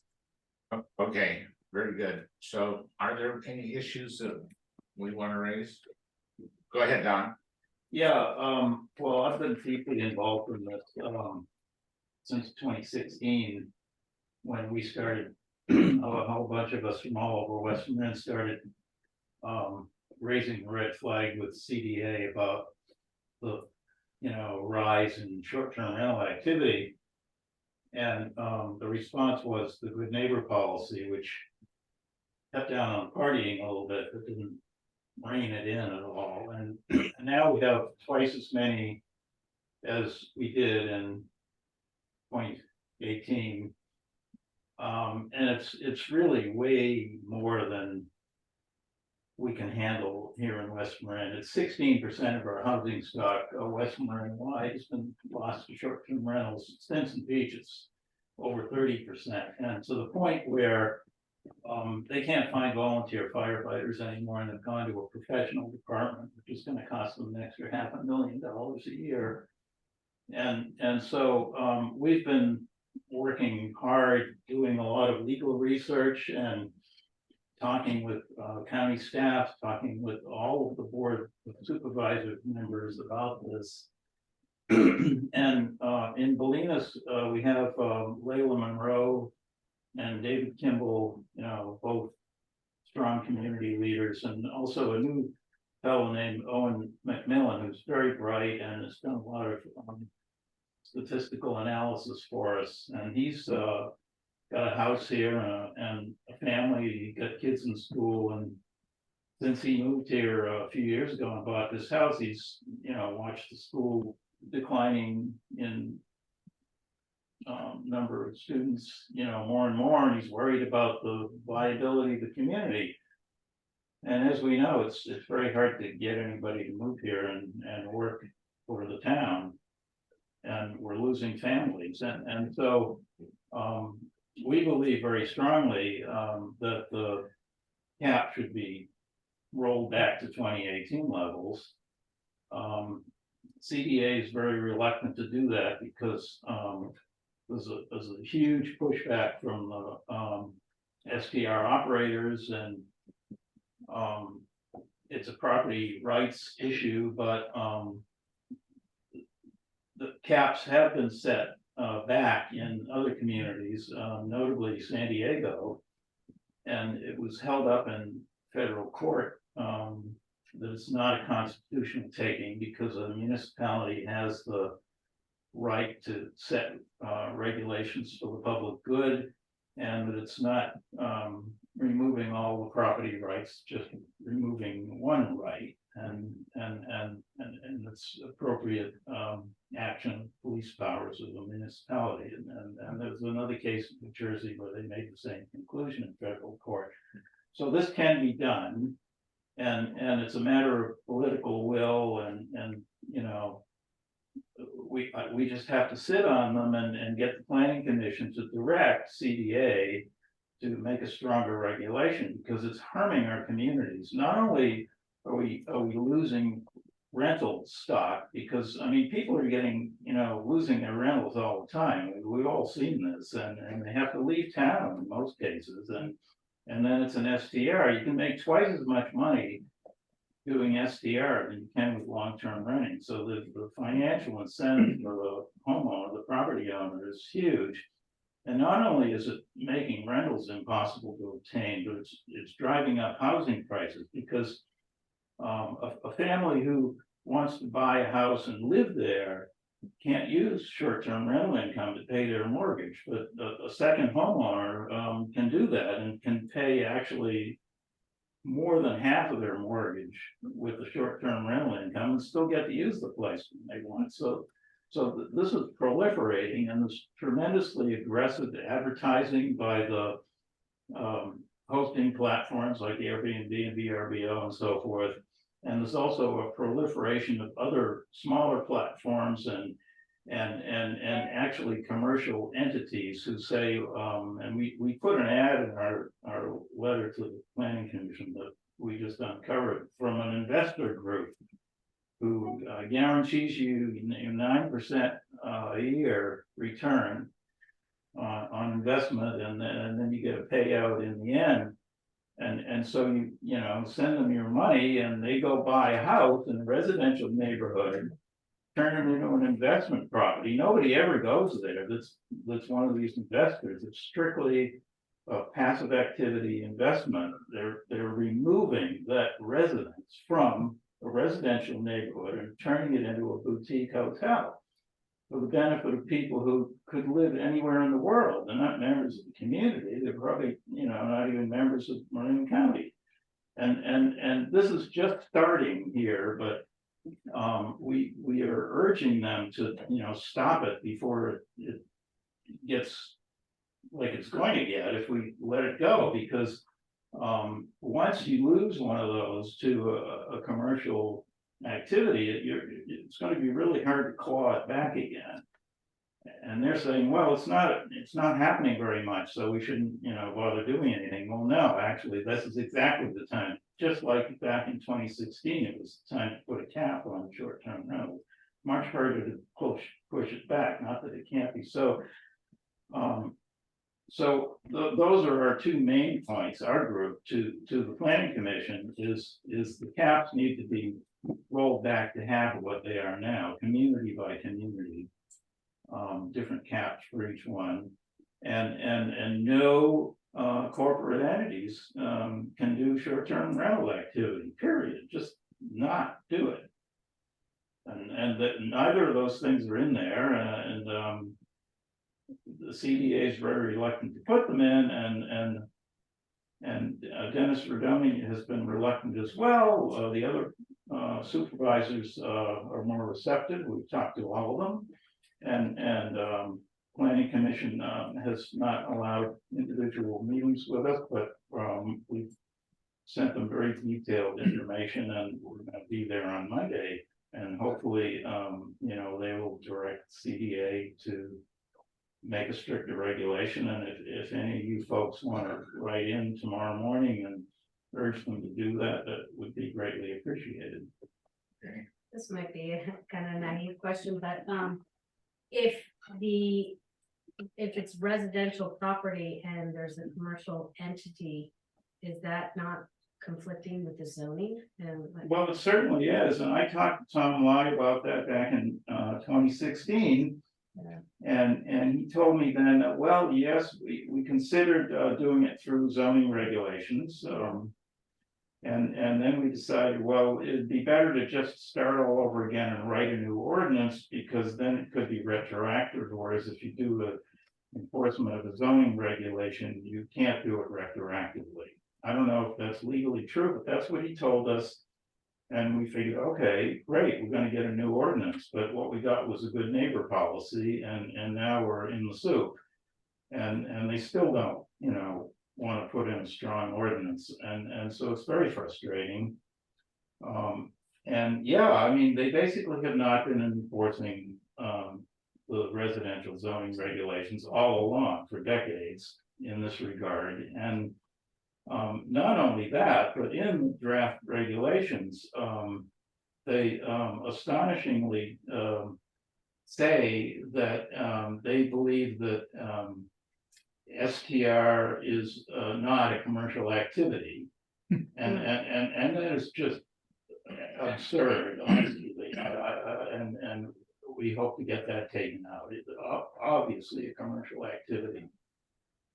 Yeah. All right, well, I'm trying to decide where we go on this particular agenda item.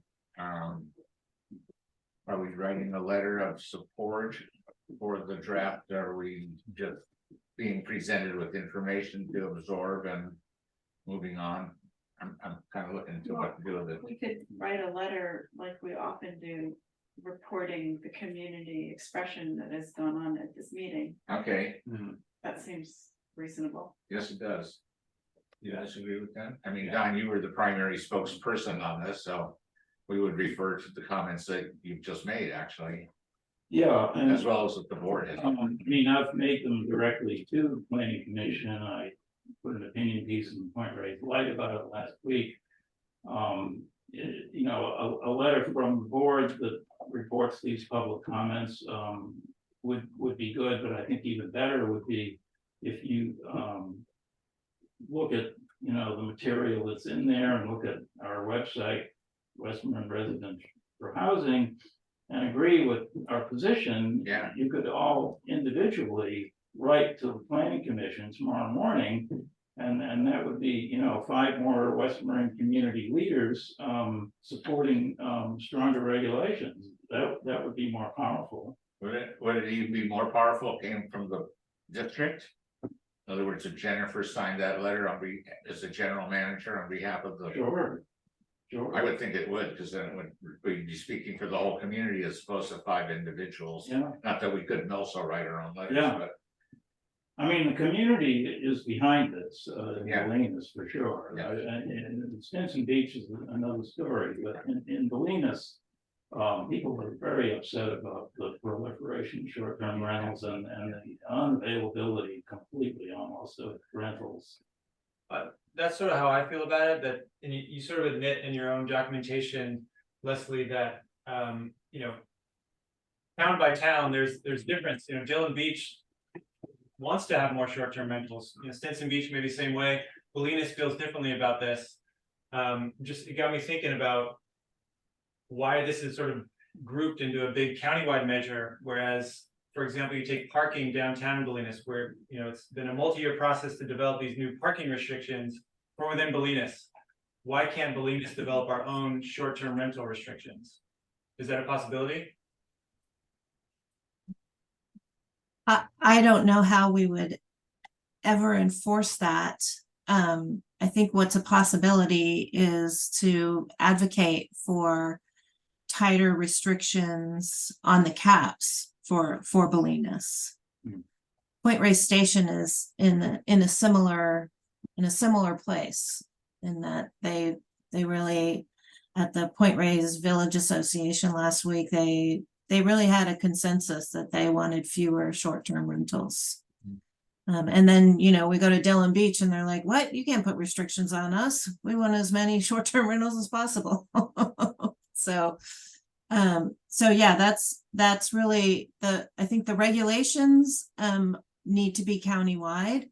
The caps are different by community. And I think where you want to advocate is to advocate for tighter caps in your community is that's what it sounds like to me. Hasn't that already been done? I mean, isn't that what you said, Don, that you've been asking for lower caps all along, but you don't feel like the county has responded? Is that accurate? Right, well, they do have in the regulations the flexibility to set different caps for different villages.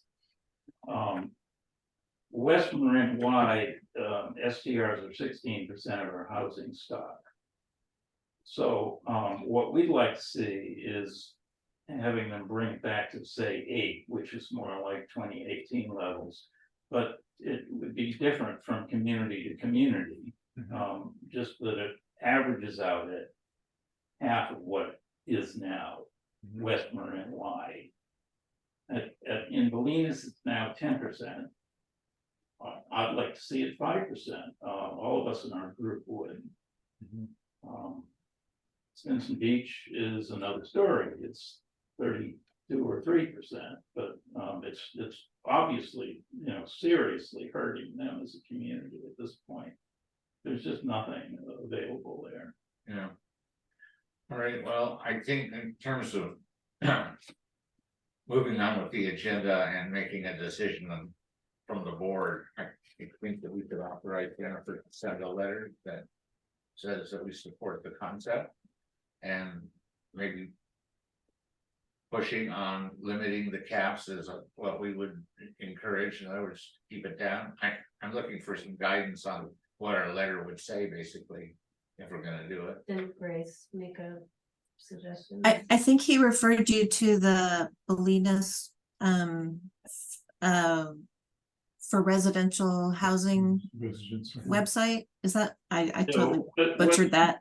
Our group, has been, studying this issue, is, we call ourselves the West Marin Residents for Housing. Okay. .org, and there's a website with our asks on there. And the addresses to write to planning commission and the board of schools. So would your group then want to see a letter from the BPUD as the district, basically? That would be great. Okay, I feel like the group that Donna's in has done a lot of work, not Yeah. just recently, but over the last, Jesus, it's 7 years, Yeah. 7 years by now. yeah, And I think you've really been sensitive to the community and to people in town who advocate for this change and also who are being affected by it. And I think that it is a group that we can kind of trust as like an advisor, almost a consultant, and because you've done really good objective work, I think. So I would be comfortable having them kind of advise the letter to write to the board of supervisors in the draft a letter that would come from us. that would come from the BPUD as As an entity. a district. Yeah. Right. What do you guys think about that? I think so too. I don't know that much about your work. I've been following it sort of loosely, your group's work. In general, I'm in support of your work, and I think from what I've heard, I agree with Andrew, so. Okay. You feel that like this? Sure. Yeah, Yeah. okay, Grace, yeah, okay. So Jennifer, I think the direction then is that the board's gonna ask you then to send that letter. And I'm struggling a little bit with what you want the exact content to be in the letter. I mean, I get it about the caps being reduced down to 2016 or 18 levels, 18, yeah. 2018 levels. Mhm. And is that, is that half of what's proposed in? Yes. You said Yeah, 5%. probably, Yeah. 5% versus the 10%. Uh-huh. I mean, it's. And- Don, is it- And no corporate ownership. I mean, Right, and- those are the two big things that are missing from the draft. Oh, okay, thank you. So you have Good. on your website, you have a kind of a draft letter, and then you also have what we've called top level goals. Yeah, Is that fair to assume that those are the things that you want us to advocate for as well? In the yeah, I mean, it's a lot, in those two Yeah. things, but like if you wanted to send something it was just briefer, because we only have a few hours in the morning to get this thing to them by noon, if they're planning commission are gonna get it in their packets. Yeah. The two really key things are cutting the number of STRs down to half of what they are now. Yeah, And prohibiting corporate ownership. okay, well, why don't we, I'd be comfortable having the letter just say that in the interest of saving staff. yeah. Yeah.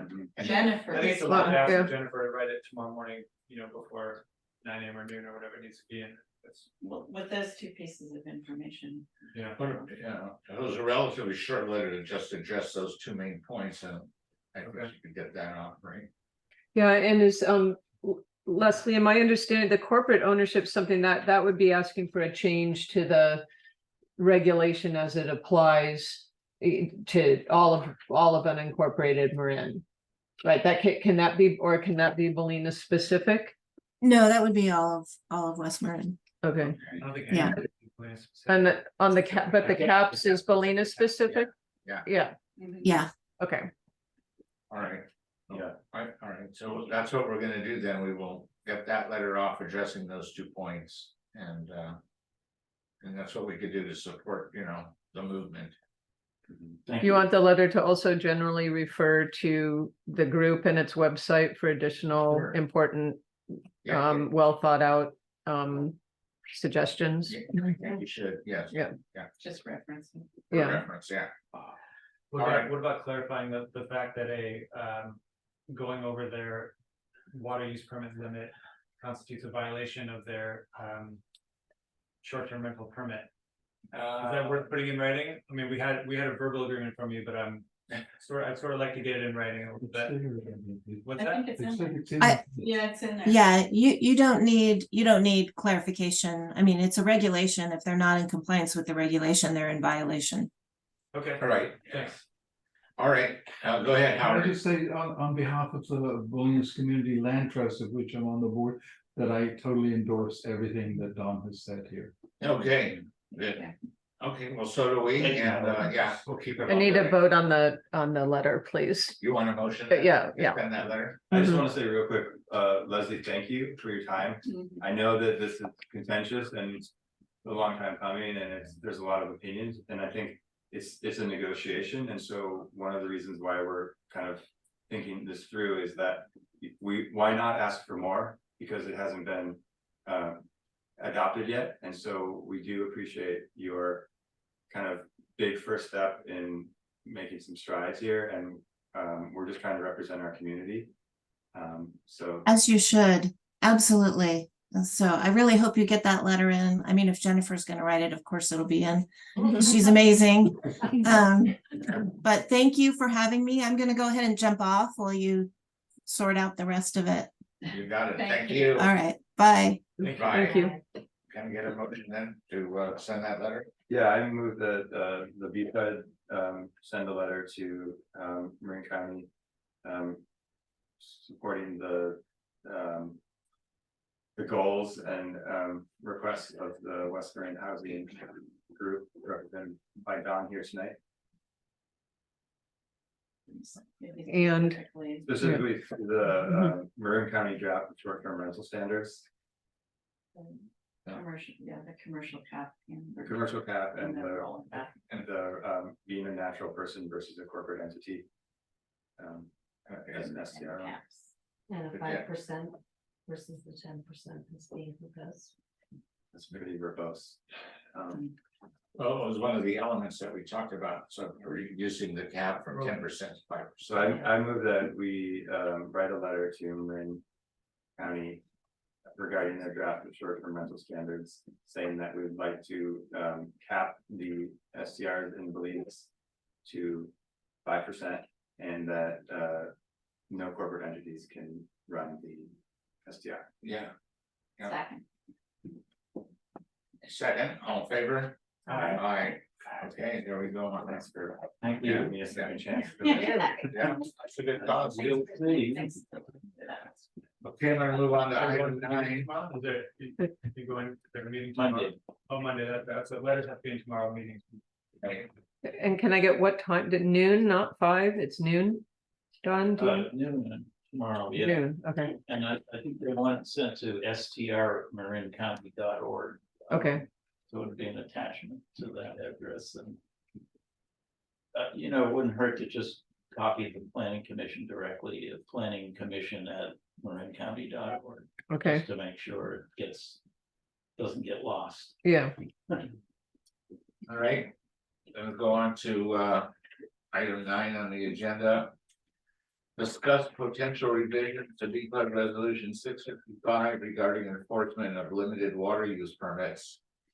Kevin, you brought this up previously, and have you got any thoughts on the subject? Yeah, lots of thoughts on the subject. Okay, I'll dip my toes in slowly. We base our calculations on limited water use permits on data from 2017. And I'm wondering if we can recalculate that. It seems that the average consumption in our town has gone way down since then. So I feel like the 2,700 cubic feet per quarter number is actually too high. okay, So that's one area that I'd like to explore. Another one, and I'll jump way in this time, is I don't think it's right that we have unlimited meters in this town when we have a very limited water supply. It's understood, it's been upheld in court. It doesn't feel right to me that so many properties here have an unlimited supply of water. So I'm gonna put that up there as well. okay. And then I thought one of your other concerns was that we needed to have a moderation of our, Enforcement. yeah, Yeah, where either they, get their water turned off or they don't or something, and there's nothing in between. yeah, Interim staff. one Yeah. interesting idea I heard, maybe from Don Smith actually, was to reduce the flow at the meter so that an offending property or customer, if they've gone over their cap a couple times, we can perhaps crank down their flow, their water pressure, so that they're running these big irrigation systems, they don't use as much water. Yeah, So that's an idea. So, okay, wasn't that you that mentioned that to me? Yeah, You you read read that in, East Bay Mud did that. Spin mud, that's right. And they put a flow restrictor in the meter, I mean, if you could, get around it by just having a tank and running the water Fill up into the a tank over time, and then you could get high flow for whatever you wanted. Well, let's not tell people how to cheat it. Well, I mean, they're gonna Yeah, figure that out. it's a cat and mouse game, right? It's a cat and mouse. It just like, it doesn't, it's just something they did. I don't know how effective it was or Yeah. whether they Whether- still even do it anymore. Whether it because helped or it's, not, yeah. So. It's an idea. I guess what it would mainly do is it would be a darn nuisance because. You'd be getting this dribble, no matter what you wanted to do in the house with your water. So that might be an incentive to cut back. Yeah. all right, well, I think you've raised one issue that probably goes beyond the one that I think the agenda at least addresses, but although it's an interesting one that we've talked about in the past. Which is what do we do about all of these properties that don't have any cap at all on them, and theoretically, not theoretically, but really, people can use as much as they want because they don't have a limit. I think that's a kind of almost a I'd like to put that aside at least for now, because that's Yeah. a real good. Yeah, one. because I was gonna ask, like, how do you That's propose achieving that, right? that's a hard one, that's hard, so let's put that one aside for a second and talk about the punishment stuff. Okay. So you brought up an interesting proposal, which is just to reduce the flow. Basically reduce the amount of water somebody can get. Mhm. What we're really talking about is what do we do about the customer, like Anna who came in today and she's gotten her 2 letters and. We dragged her in here to, verbally punch her up a little bit and she got it and hopefully she's good, but your point is, we should have a intermediate. Threat of some sort, less than we're gonna turn off your water, but more than tisk. Yeah. Yeah, For a few $100, which it's not chump change, but it's no, but not severe enough to prohibit people, Yeah. She spoke to that as well, right? She did. I mean, it is. Informally. Yeah, no, it's a lot of money, but Yeah. it's not enough money to prevent people from not paying attention to Right. water. Yeah, and I found also it depends on the customer, because some of these customers have a lot of money and the extra few $100 that we'll pay you that money. It's Yeah. okay, I'd rather use that half the Yeah, I'd water. rather have the water, Yeah, the gardens, yeah. There are California towns that are trying to implement fines. yeah, And it's like $500 and then you pay every day that you haven't paid the fine or that you haven't come in compliance. Keep thinking of other ways aside from financial penalties that Yeah. we could do this. Yeah. But I had a question, do we ever get people who have an unlimited or a no limited water use meter that suddenly jump up and we alert them that their use is increased, or is that not a thing? Yeah, when there's a significant change in water use, it gets flagged and we bring it to their attention. It's almost always a leak. Then it's the way we discover leaks. Yeah. It's not ordinary at all to have a massive sudden change of water use at a place. not any, Like like- Anna's thing's very unusual. There's not any creeping where people are just like, they bought the house with the unlimited meter and we're just gonna continue to use more because that's the way we want it. That's just not a thing that happens. Not, we don't really see that, no. What I mean, we have, what's his name come and that was a situation he had inherited with. Nate, the guy. Yeah, on, yeah, is that what you're?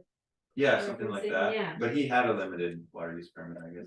I'm just unlimited. I'm interested Okay, in sorry. like having is there a way that we can get people to move to a limited water use permit and then have a mechanism of enforcement that's kind of the middle ground? Those are the two things that I think will help us. Yeah, I know we're not gonna talk about the changing everyone to limited water use, but I don't know if it's like, first strike is you get the letter.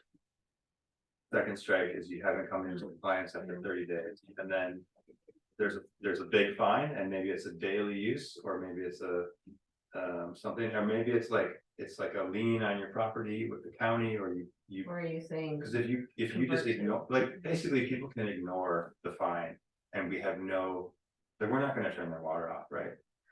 So we need some teeth, I guess, is what this whole thing came up. yeah. And so Kevin, what do you? How about this? How about if they get the second notice, we reduce their LWAP by 10%. So they're losing, their cap gets smaller. I don't like financial penalties so much, I don't think that's an equitable way of punishing people. But restricting their water use further benefits the whole community. And it does punish them for being, sort of careless. So But that's- those are the LWAPs. Yes, those are the LWAPs. And that's, I thought we're talking about LWAPs here. Yeah. We're talking about people with Well, restriction. Yeah, and they're going over. Yeah. So, Go ahead. No, go ahead, I didn't mean to cut you off. no, I think I just throw that out there. Yeah. We're talking consequences, like what consequence can we create that would get a response that we People's want? attention, Yeah, I guess over the course of the time that I've been on the board, this just has come up so seldom when it hasn't been a leak. I'm trying to think, don't help me think, it just almost, I was really surprised that Anna's wasn't a leak, because it just has that classic leak signature spike.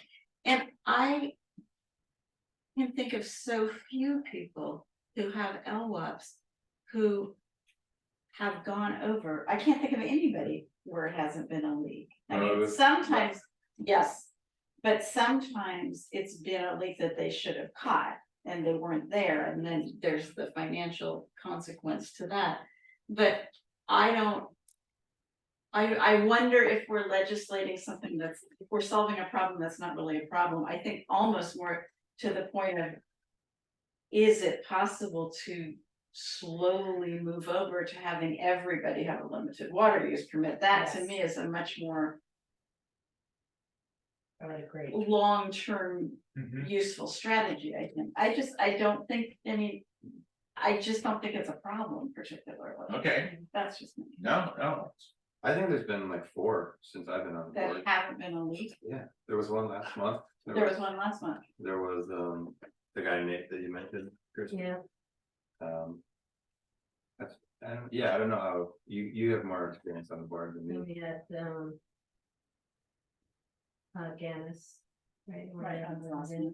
yeah. I remember a lot of irrigation ones, like. But they're irrigation leaks usually, aren't they? Well, For people using irrigation. Heavy irrigators and. Yeah. Yeah.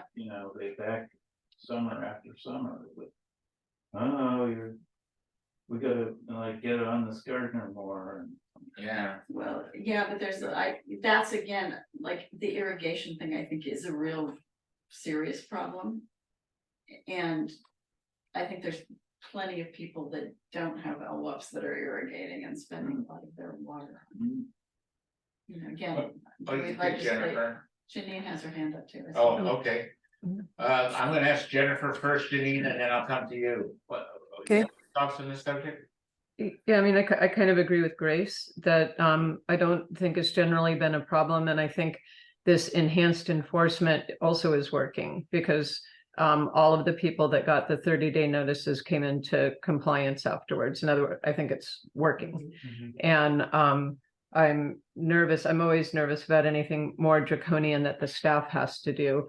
Not meaning me. I mean, the operators are out there delivering these letters and people get upset and stuff like that. I think it's working. I think, Don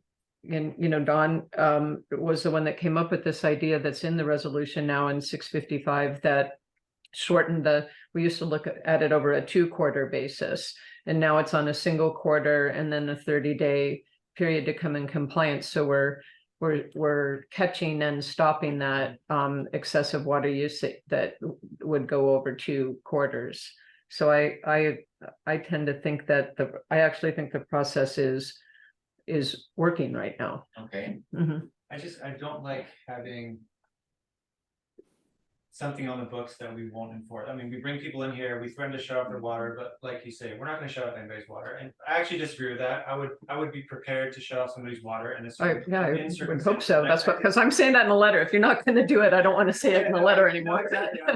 I'm fully prepared to shut off someone's water, so I'll say that. I don't want to, but Right. I'm fully prepared to do that if that's what it takes. But none of us want to do that, so I'd just like to find something in the middle that we would actually be comfortable doing. That's all I'm looking for here, and I appreciate that you say that it's working, and I agree with you, it is, but I still think we need something in the middle. but so I guess my question. Increase fine, or you suggested maybe a 10% reduction on their, I Yeah, mean, that's. yes, yeah, we'll get to that. Janine? Go ahead, Janine. Coming from the customer's point of view, I just want to say that I see so many cases where, as Dawn was saying, automated irrigation systems are misused or misunderstand. The science is not there. But we do in California have the Water Efficiency Landscaping Ordinance, which very clearly defines how a system should be regulated, and other water districts, East Bay Mud, Marin Municipal Water District, pretty much lay out information to people about what you can and can't do. And actually the county, when they pass a permit, they look for a lot of those ordinances. So I find in my business going around to these various properties and sometimes visiting with the gardeners, there's just a huge lack of understanding. For instance, Anna's guy put in the system, he can make repairs, but he has absolutely no idea how much water is being used. Now, I know this is not exactly the topic, but it's the one of the main underlying losses of water. I just think there could be a much stronger educational, I'm not really sure what it would take, but it's really hard to see this. And either you have a flume or you watch the water meter. I know you don't hear about these gardens that are very well maintained. They don't overuse their water. They're healthier because they get a deep, infrequent watering from a drip system, so that but there's a whole science to this. They're less flammable, that kind of thing. And I don't know how this really applies to the resolution, but I know that's one of the causes of why the resolution is even needed. So I would be willing to talk with somebody on the board about how to address this or where to go with it. And I hate to see people's water usage who are so careful reduced or capped, because maybe there'll be an instance where they need I know fishermen that need to wash down their boats use a huge amount of water, so they'd be over their cap. Anyway, it's a really important subject, and I do know a lot of these people who are over, and I could have predicted they would have been over. So thank you. Thank you. Well, where do we go from here? I mean, it's an interesting topic, but I'm looking for something concrete that we can. I have maybe something concrete that we could consider. Resolution 655 sort of lays out under what circumstances people need to apply for an LWUP, right? It's with a building permit or a use permit with the county. So I was wondering if this new STR permit that people are required to apply for could trigger an LWUP permit with us, because I sort of feel like if you have an STR, it's conceivable that your water usage could go up. And is that a use, is an STR permit considered a use permit? Either way, I think it should trigger an LWUP permit. So I think that could be one way we get more properties onto LWUPs, especially if these properties could, use a lot of water. So I think that's a great idea. Everybody like that one? Yeah, that's a great idea. Bingo, good for you. Yeah, I think that's excellent. maybe a good start. I don't actually know what use permit, how you define that, so I don't know if STR would automatically apply, or if it's something we need to modify to include it, or. No. Well, it's a STR is technically, it's a license, isn't it? As opposed to a permit. Yeah. So, but it doesn't, but our ordinance doesn't include the word license, I don't think. No, I think it's building permit or use permit. Right, so we'd have to amend that ordinance to include license for SDR, but I think it's a good idea. And that's one way we could, move more property onto LWAP, so I'm wondering if there are other triggers that we could consider, that would be one, but. Yeah, That's Besides being a disincentive for SDRs. yeah. Yeah. I think you should put it on the agenda for the next meeting, and we should do it. Anybody? Proposed language. Yeah, an amendment to that ordinance to add, in addition to building permits, also SDR licenses. Would that Just be adding one more criteria. Would that be amending exhibit A, or let's see, where was that language? In the moratorium resolution. Yeah. What's that? 173 or, I mean, yeah, I think 655 already amended that.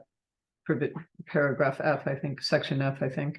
yeah, And this would be for any new licenses, right? Yeah. Grandfathered for any existing. I'm not sure, are there actually STR licenses in existence now? What this Yeah. ordinance that we're talking about, is this in addition to the license? Is this a whole new license that they're talking about, Well, they have a licensing requirement in place already. Okay. But this is going to put it on a 2-year schedule, adding a whole bunch The of new, new requirements to renew it. So they're Right. hoping that they'll get rid of some of them that way. We'll Right. see. so we could require it when you apply for a STR license, or apply to renew your STR license, and that would be a way to bring people yeah, in that already have them. yeah. We'd have to get the CDA to agree that they would notify us, or actually, they're gonna have a It's gonna be public website record. with a list of licenses, so we can track them, but it would be helpful if they would tell us when an Yeah, application comes through. Yeah. For liens. yeah, Well, I mean, I guess we could. Is that public knowledge, which properties in town are STRs? Is that on the county website somewhere, or? It's not super easy to find. Okay, I mean, I'm just wondering if we can cross-reference that with our own, BPUD information to figure out which properties are registered as STRs, how many of them have LWIPs already versus how many of them don't, that would be kind of useful information You to have have. the list, right? Of properties. Yeah. Yeah. Yeah, with SDR licenses. in town. Oh, I don't have that list. Oh, I have I guess I do. You shared Yeah. the countywide or Yeah, West Marin wide. but it's Yeah. sorted by Yeah. town, yeah. Have that. Well, if everybody that has one is gonna have to renew their license anyhow, then we can just look into that process, right? And go forward, rather than try to do a bunch of retroactives. Yeah.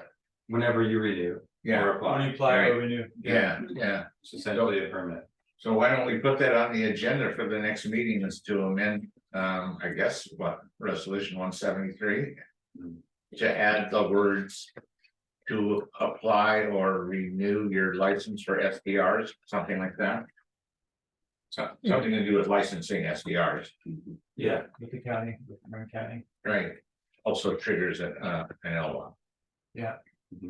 It might be 650. I'll have to look at the procedure. whatever Yeah, ordinance it would yeah. apply to a resolution. Mhm. Oh, okay. You got any other good ones? Kevin, that was pretty good. That's a great idea. I'd love to hear some more ideas for other triggers, I mean, That was a good start, that's for Yeah. sure, I'm yeah. just trying to think about that insurance. Yeah, I'm wondering what if we, during the summer months, we monitor water use every month and not every 3 months? It's a bad thing. And if we got those automatic meters, that would, yeah, that it'd be would. But then it would be, Yeah, why? then we would be waiting 1 month, write the letter, have a 30-day period instead of all that, Quarter. all that quarter water. Well, what- I mean, we had a notice up, for when we needed to remind the community where, need to have them reduce their water. What if you just did that seasonally? I know that Mm. the post office now has taken over our site, Mhm. but It's. what if it was just like, this is seasonal, it's like fire, Yeah. seasonal, this is summer, keep your water use down, particularly around irrigation. So, I think that was a really effective messaging tool. I thought so too. Mhm. Well, maybe that's what we can do tonight in terms of this item. Go ahead. I'm sorry. No, go ahead. I'm not sure where else to go on this.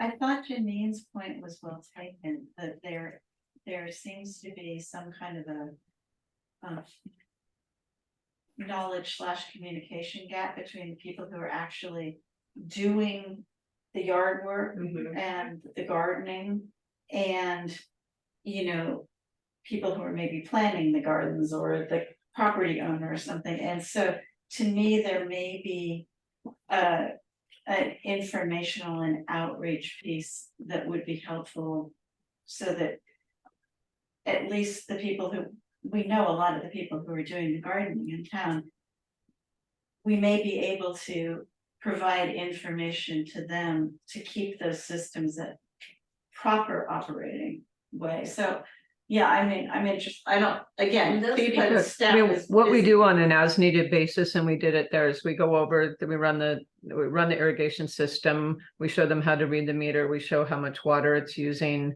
and then usually help them dial it down so that it comes into compliance. That's what generally happens in these situations. That's why they come into compliance, is that it's a learning, it's that kind of hands-on learning thing, and it's usually people that are in disbelief. It's always, they're in disbelief initially as to how much the irrigation system uses.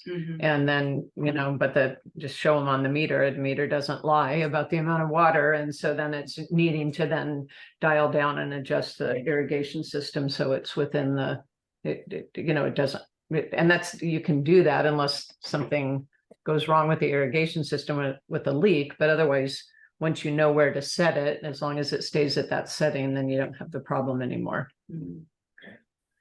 So I think I'm gonna call it on this item. I think we discussed it. I think Janine has her hand up still. Oh. Yeah, just one question. Would there be any way to, when people are having large overages, to twist their arm or give them some positive incentive to buy a flume and track their water? Because I know I do have a client who bought a flume, and he called me and he said there's some kind of huge overage. It was actually at his water meter. Then he called me later and he said, oh, there's a problem with the irrigation, but this time it was his toilet. So at least he was being responsible. He had the flume, he was checking it. He always thought it was his irrigation system, but it was other leaks. And so if people who tend to go over too much, I know you can't force people to buy things, but maybe there could be a positive incentive for them to, because these tend to be the people who are least conscious about what's going on with their water use, for them to purchase the flume, install it, and keep track of it. Yeah. Versus a 10% reduction, right?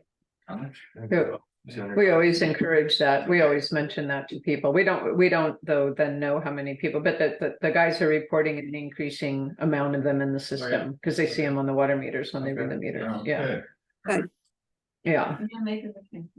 We get a bulk Encourage. discount, we buy 200 of them and subsidize, partially, help subsidize the rollout of them. How much do they cost? $200, $400? I mean, does it? Yeah. I don't know which. It's a fair ask for the customer to bear that burden. Well, it's less than a water bill, less than a big water bill. Yeah, that's usually the incentive. I haven't had anyone balk at getting them. They're After big. Yeah, Okay, yeah. well, that sounds like it's already in the works. Yeah, Don. Well, also, if the district decides to put in a remote meter reading system, Yeah. the one that, I did a bunch of research on this some years ago, and there was one system that did not use the cell towers at all. But it relays the signal from meter to meter and comes right back to the office. So you get that every day. So first of all, you identify all the leaks, and also the customer can link it to their cell phone. It just puts out basically a text message of what the reading is every hour or 15 minutes, I think, if you want. Or once a day, and the customer gets it and we get it here in the office, and it has nothing to do with AT&T or Verizon or anything. It's all just it's called a star, it's called a mesh network, because it just goes from meter to meter, it hops along. And where, as opposed to a star network where all the meters go to the tower, and that's the problematic one for topography here. Yeah, that was the Zen one, and it looked really good. And that would, everybody would have that information all the time, and they could just have an alert, a notification on their cell phone. Yeah, great. I kind of like having giving the customer that information so they can deal with it themselves, rather than like Yeah. Jennifer, you mentioned earlier about, that's why I asked about the system, and I know you weren't sure about it. You're still looking into it, but allowing the customer to know in real time if there's a problem, let them deal with it. Don't put it on us to then, contact the customer, have to go out and check things. It just seems like such a win. Seems like it would really prevent a lot of water loss. Yeah. So, All right, well, we're gonna look into that system anyway, I can't remember what you call it, but the one that was. Yeah, AMR. AMR, yeah, yeah, I think that's potentially a good answer. All right. one more question I brought up earlier about the our sort of standard LWAP is at 2,700 cubic feet per quarter. Oh, yeah, And that's based on, I think, our average, in 2017, but yeah, 17 or 16? 2017. Okay. Generally, not sure. Okay, yeah, I may have gotten the year wrong, but it's not current data. Oh, yeah, The latest data I've seen, which is a few months old, but over that 1 year period, the average was more like. Let me pull it up. Sorry. Yeah, but that's after the third year of drought. I mean, Sure. I think it'd be unfair to set an amount based on a really severe drought period. Okay, well, maybe we could split the difference, or we could just look at a different set of numbers. Like, what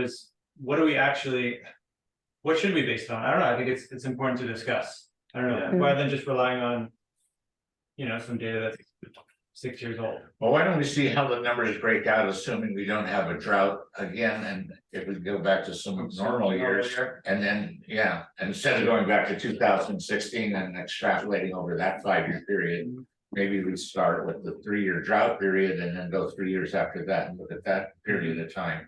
Yeah. Which might be more representative, but I think Jennifer's right, it's not fair to use the drought years as your measure. And Too extreme. COVID, Too extreme. right? Mhm. Because we suddenly had an influx of people. The water was way down using because the water. drought was way down. Yeah. Well, let's try to get a couple of years of what we would call normal rainfall. To tell us what the water use is during those years, and then. Yeah. But then also build in drought years, because after all, they do exist, and Absolutely. it's part of our system, so. It just. I think that's kind of why we chose that year at the time, that it was that point was we had been through. Prior, I mean, we can look at it relative to the droughts, but I think it's going to come out that it's a pretty good average. Okay. But we can look at it again. Yeah, I'm gonna well, absolutely yes, can look at the the current data, yeah. basically, just to see if it still makes sense. I mean, based on usage and consumption, like I said earlier, 250 gallons a day, the county's proposal, and that's only 6% of the connections in town. So that seems like too high of an average, too high of a limit to just sort of give out as our baseline. If 95% of our connections are using less than that. Yeah. and Is that drought year data that you're talking Yeah, about? this is whatever you sent to us in May, so it's average consumption over 4 quarters, so it's probably, I'm guessing, like maybe 2022. Yeah. Yeah.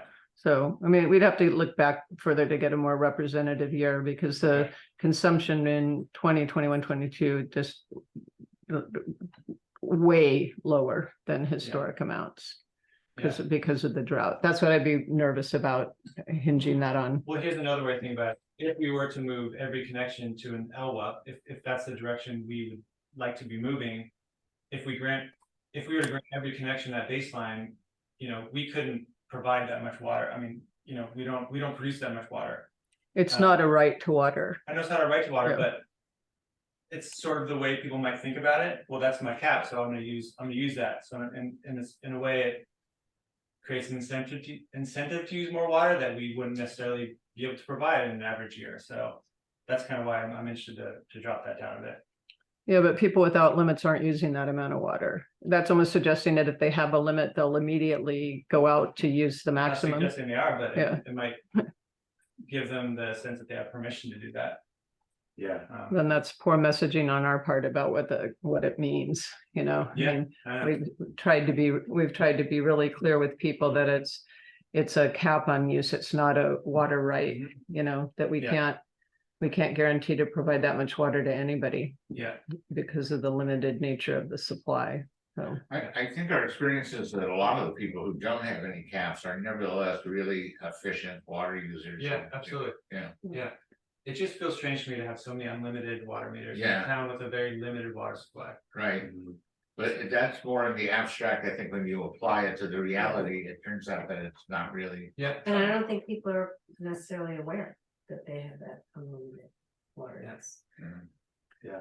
I think it's because of the history of the constant education and outreach on the topic that the community knows how limited the water supply is in general. I think it's just I mean, I've been asked by the state several times, like, how do you guys do it? We haven't seen, you know, they don't how are you able to get your community to voluntarily conserve at these levels? Because consumption dropped 50% in the drought. From our education and outreach efforts. It's like, I think people respond really well to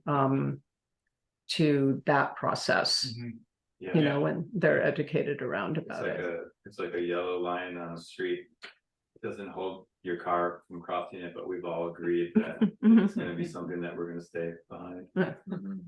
But back to the 655 enforcement, Yeah. what if we're doing it right and we're thinking of stuff that happened tonight was in the wrong place? Like, what if it's you get your letter of non-compliance and then you get your like scarlet letter in the agenda and you have to come here. And you get a big water bill, right? Yeah. Mhm. So this is financial. And then maybe the third step is that you have to come back again, like maybe Anna doesn't remedy her situation and she comes back. And then maybe we do shut her water off. And maybe it's as simple as like, we're gonna turn off your meter, and in order to turn it back on, you have to pay $500 or whatever. And so that's the step of like, your water has been turned off. There's a financial penalty that benefits the district, and it's like something very much to be avoided. And then you've kind of found the 3 strikes you're out. That's too extreme. Yeah, and then how long do you keep the water off? Is there You have to even demonstrate compliance. No, you can't do that until you turn it back on. You can't. Well, you have to be monitored after that point, after you apply to get your meter back on. to pay your fine, to get your water back on? Yeah, you basically have the switch turned back on. That's the hook, you know, it's like getting on the electric service. or Yeah, something. what happens when we turn off somebody's water at this point? If Anna was here, Yeah. I'm sorry to keep using you, Anna, if you're listening, as an example, but if the customer's here, you know, their water use has been high, it's been high for 2 months, they're here. They say, sorry, you know, my dolly doesn't need the water.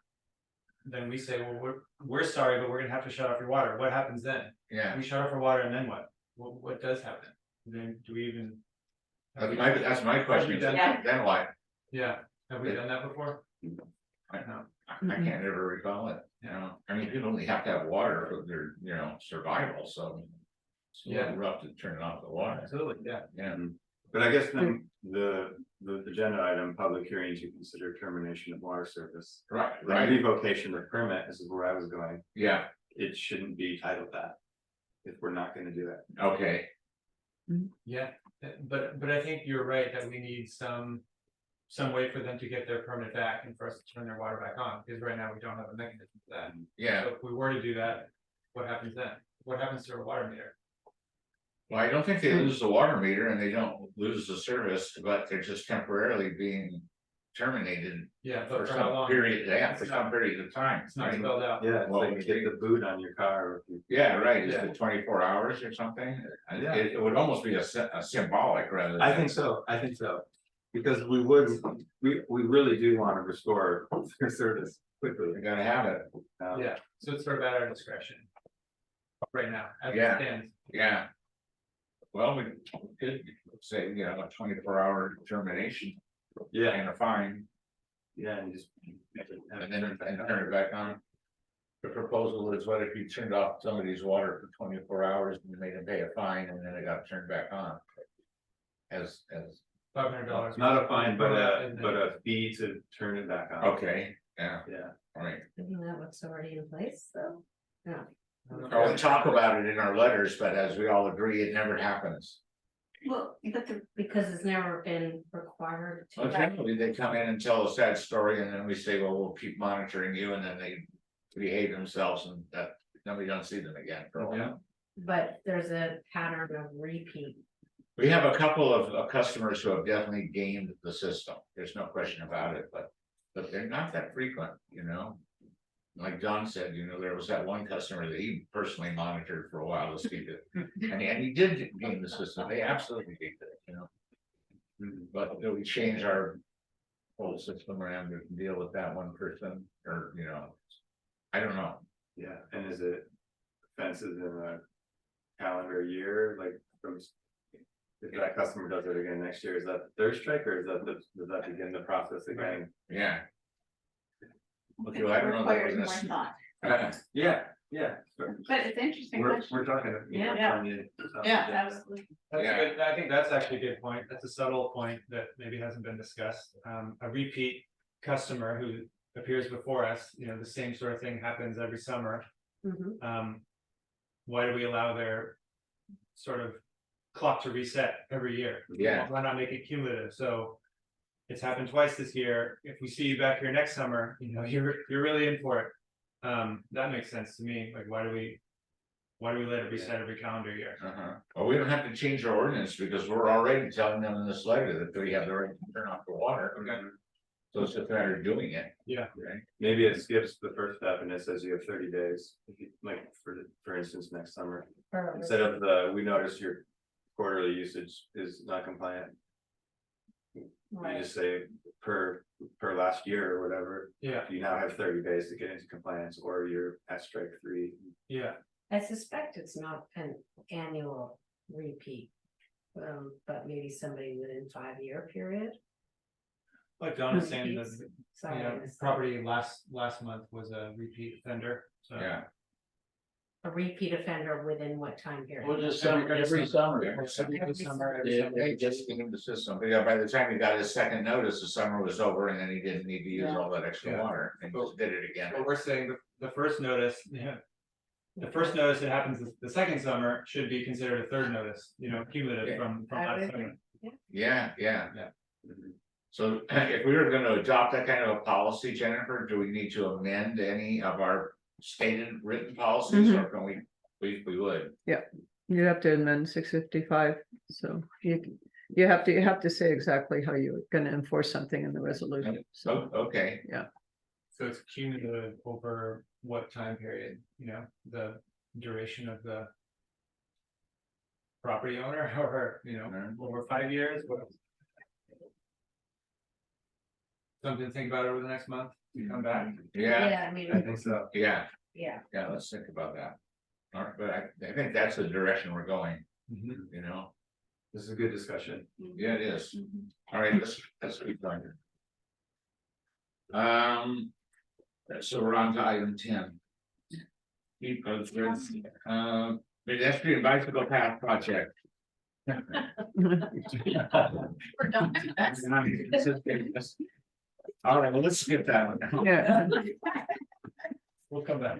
Agreement for engineering and survey services between the BPUD and BK engineers.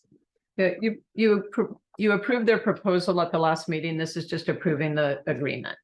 Oh, okay. And have you read it over, Don? You familiar with? I read it like a year ago. I don't think it changed. Okay, Since then. okay. It just- Yeah. Well, it's just, you're the guy with the most hands-on on this project, so I want to make sure Yeah, that I you're. mean, we're not getting I think, as I recall, we're not gonna do the boundary survey and we're not gonna do the geotech investigation of the subsoil. Right, On the grounds of, in the latter case, the traffic is so light, it doesn't really matter and it's very expensive. Yeah, And the boundary survey, I guess the county stopped requiring it, so, yeah, good, which is great, so. yeah, That saves us $25,000 right there. yeah. So do we need then just a motion to approve the agreement? Yeah. Make a motion to approve the agreement, as has been proposed. I'll second that. Okay, all in favor? We have a little discussion real quick. Oh, sorry. Okay, and also Grace isn't here, so. So Grace said to me, she's like, yes. Go ahead, Kevin, go ahead. Just a quick question for Jennifer about the grant. I assume this is the California state grant that's covering this, you know. plus our match. The what's the BCPUD match? put, you know, Yes. 48,000 in match. Just curious if the grant is a reimbursement type grant, or can we request in advance to sort of, you know? It's a reimbursement grant. Okay. I can look to see about advance requests. But it's a reimbursement grant. I got to get familiar with that now that we're actually going to start. Yeah, gonna that's the start reason I asked pulling is on it. because The, you know, the mechanism of the state might move a little slowly, so just want to make sure we get, you know, the money's flowing. Yeah, Well, there's a bunch of paperwork and justifications you have to file to get advances, You can advance, so yeah. if you don't have to do that, it would make Okay. the administration a whole lot easier. Okay, that's fine. All right, so we already had a motion, is that right? Yes. And a second, In a second, Yeah. I mean, right? Any other discussion? All in favor? Aye. Aye, 5-0. Okay, we're gonna go thank you, on. Jennifer. sure. Yeah. Thank you, Don. Thank you, Don. Yeah. You don't want to stay for the next items? I'm good. Okay, item 11. Appoint an ad hoc committee of the board regarding Recology Sonoma Marin's request for a one-time extraordinary rate increase. So we need what, 2 members of the board? You can have up to 2. Yeah. Mhm. But they can't have a quorum, so you just need to, So I would be willing to be one of them because I was involved in the prior negotiations, unless anybody on the board would like to participate in this as well. I would like to have one other person, but I'm willing to be one of them. I'm willing to be one. I'm interested in this area, so I'd like to serve. So, Okay. but, you know, if anybody else has a strong position. But you're a bunch of sitter. I'm just trying this other ad hoc committee. Okay, okay. Well, Mhm. Mason, I'm yeah. good. I will say that, Jeff Clapp had mentioned that he'd been kind of taking a deep dive into that, proposed agreement, and he would be happy to talk to, Really? yeah. Oh, that He said would that be same great. thing to me as well. Yeah, he Yeah. said it After to the me last as well. It was really So nice. I was gonna ask as part of your Yeah. ad hoc Yeah. committee, could you have an outside member? And I would recommend including Jeff because he has dove deep into this. Yeah. and he Absolutely. Has some analysis on it. Would love it, would absolutely love it. Yeah. Great. Yeah, Usually he's here, but he's not here. no, right, right. Great, we'll put his name in. Yeah, Oh, that's volunteer right. him. So what do we have to do then, Jennifer? Just, you're gonna contact should we meet as a ad hoc committee first and just review where we are with these people, what they're asking for?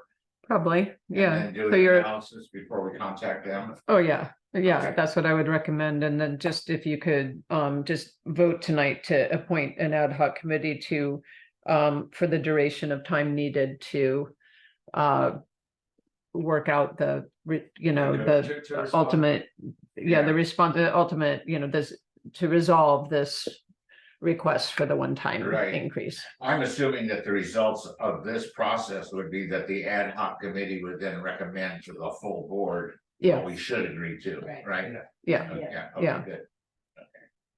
Well, I would make a motion that we appoint an ad hoc committee Okay, that would include Jack and Kevin, and, and any other outside, well, to name Jeff. and Jack Yeah. Clapp, Yeah. as an outside, community member who has expressed interest. and knowledge in this cleanup. Okay, do we get a motion? Is there a second? I'll second. Great, seconds, all in favor? Aye. Okay. So you want to notify Jeff and then we'll come up with a time that works for the three of us, right? Yeah. 4 of us, Jennifer will be in on it too.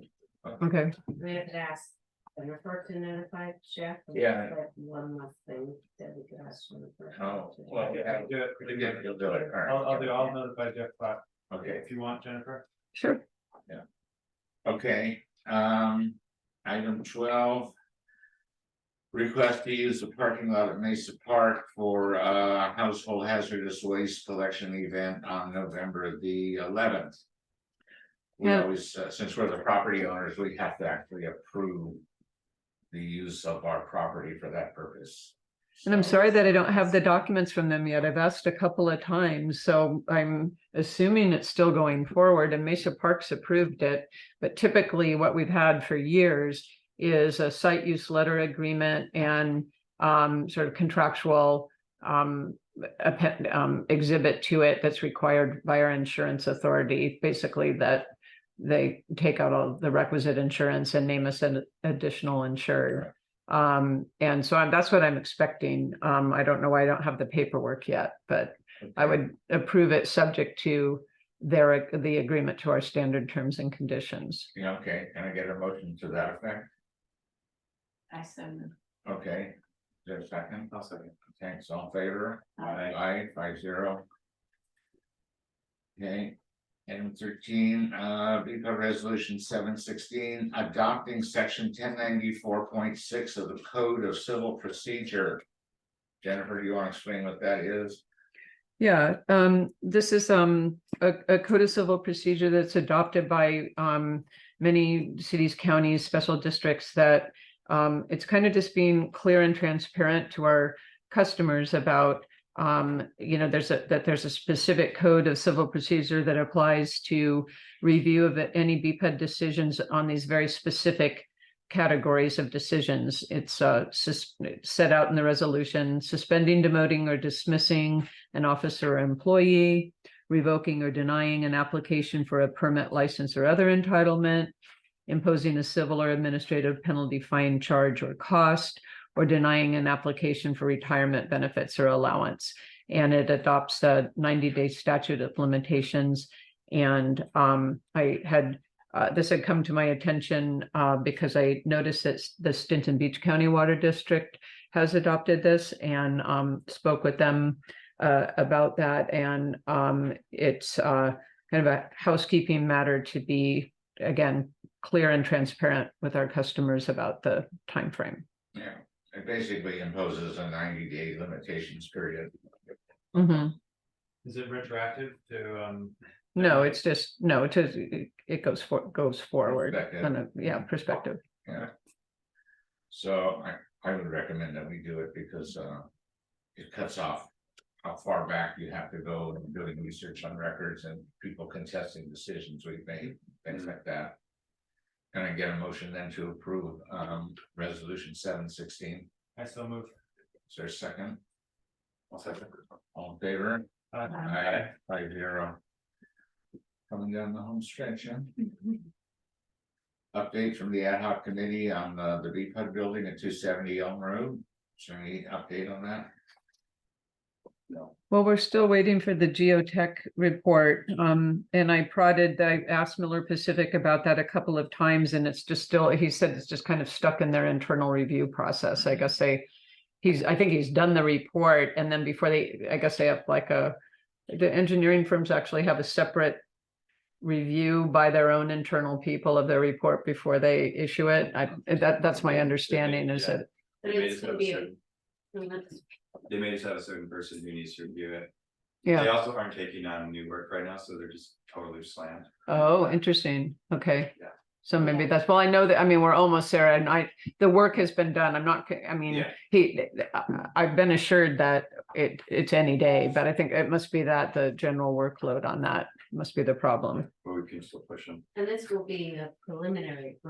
It's not gonna be a final.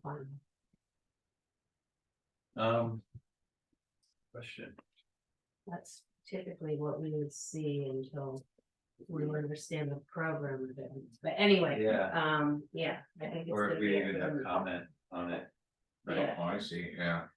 All right, well, we'll wait for it to come in. On to 15, volunteer committee reports, the resident permit parking plan committee.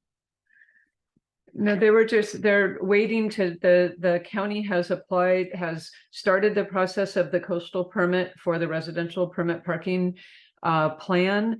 And I think they're talking about setting the deputy zoning administrator hearing just soon, but there's some kind of, I think it's a holdup on getting any kind of comments back from coastal commission staff. So the committee's, anxiously waiting to be able to report some progress on it. And I've seen it, it's up on the county website, as the county has, started that, more than started, I mean, a while ago submitted the coastal permit application to implement the plan, but we're just waiting for the hearing to get scheduled. Okay, good. Resource recovery. I would just mention that the Marin Wildfire Prevention Authority is going to hold 2 community greenway stays next week at the resource recovery site. Just that people can, people can bring material there to get chipped up. And they've been sending out flyers. I don't know if people have seen it, but I believe it's on the 24th and 25th of of next week. Land Stewardship Committee. Nothing. Moving on to item 16, other business. These are board committee reports. Anything from finance? Just working on the year-end close, which we should have by the end of this month to then have our, presenting our closed books, so to speak, to the auditor, so that our audit will get underway, be done before the end of the year. Legal committee, I don't think there's anything to report that I know of. It's just septic flood control and roads, anything from that committee? No, not for me. Okay, water and sewer operations. We're meeting first or second week of November to discuss the Canyon Road sewer project. Oh, good, okay. We'll get a meeting on the books. Okay. Mhm. Personnel, the personnel committee is functioning as part of our hiring process, but we're already scheduled to do our interviews, right? So there's not much else to report in public meeting. The minutes, I believe you sent out something that says the minutes won't be ready. Yeah, I apologize. Okay, so now move on to the warrants. Can I get a motion to approve the warrants? Okay. Is there a second? Second. Thank you. We have a little discussion, quick Yeah, question. go right ahead. WRA, we paid some bills to WRA. Have we heard from them in a while? I assume that's for the bike path and the wells. Downtown resource for the wells. Have we heard anything from them on either of those projects? Oh, yeah, no, we've been actively working with them on those, on the biological site assessments and coastal permit applications that I reported on when I was referencing the groundwater wells projects. Yeah. Okay. So that's what that's all about. Okay. Any other questions about the warrants? Nothing. Okay, I think we had our motion already. That was seconded, is that right? Yes. All in favor? Aye. Schedule the next meetings. So we have the closed A session. special closed session on the 25th. Are we from Today. today?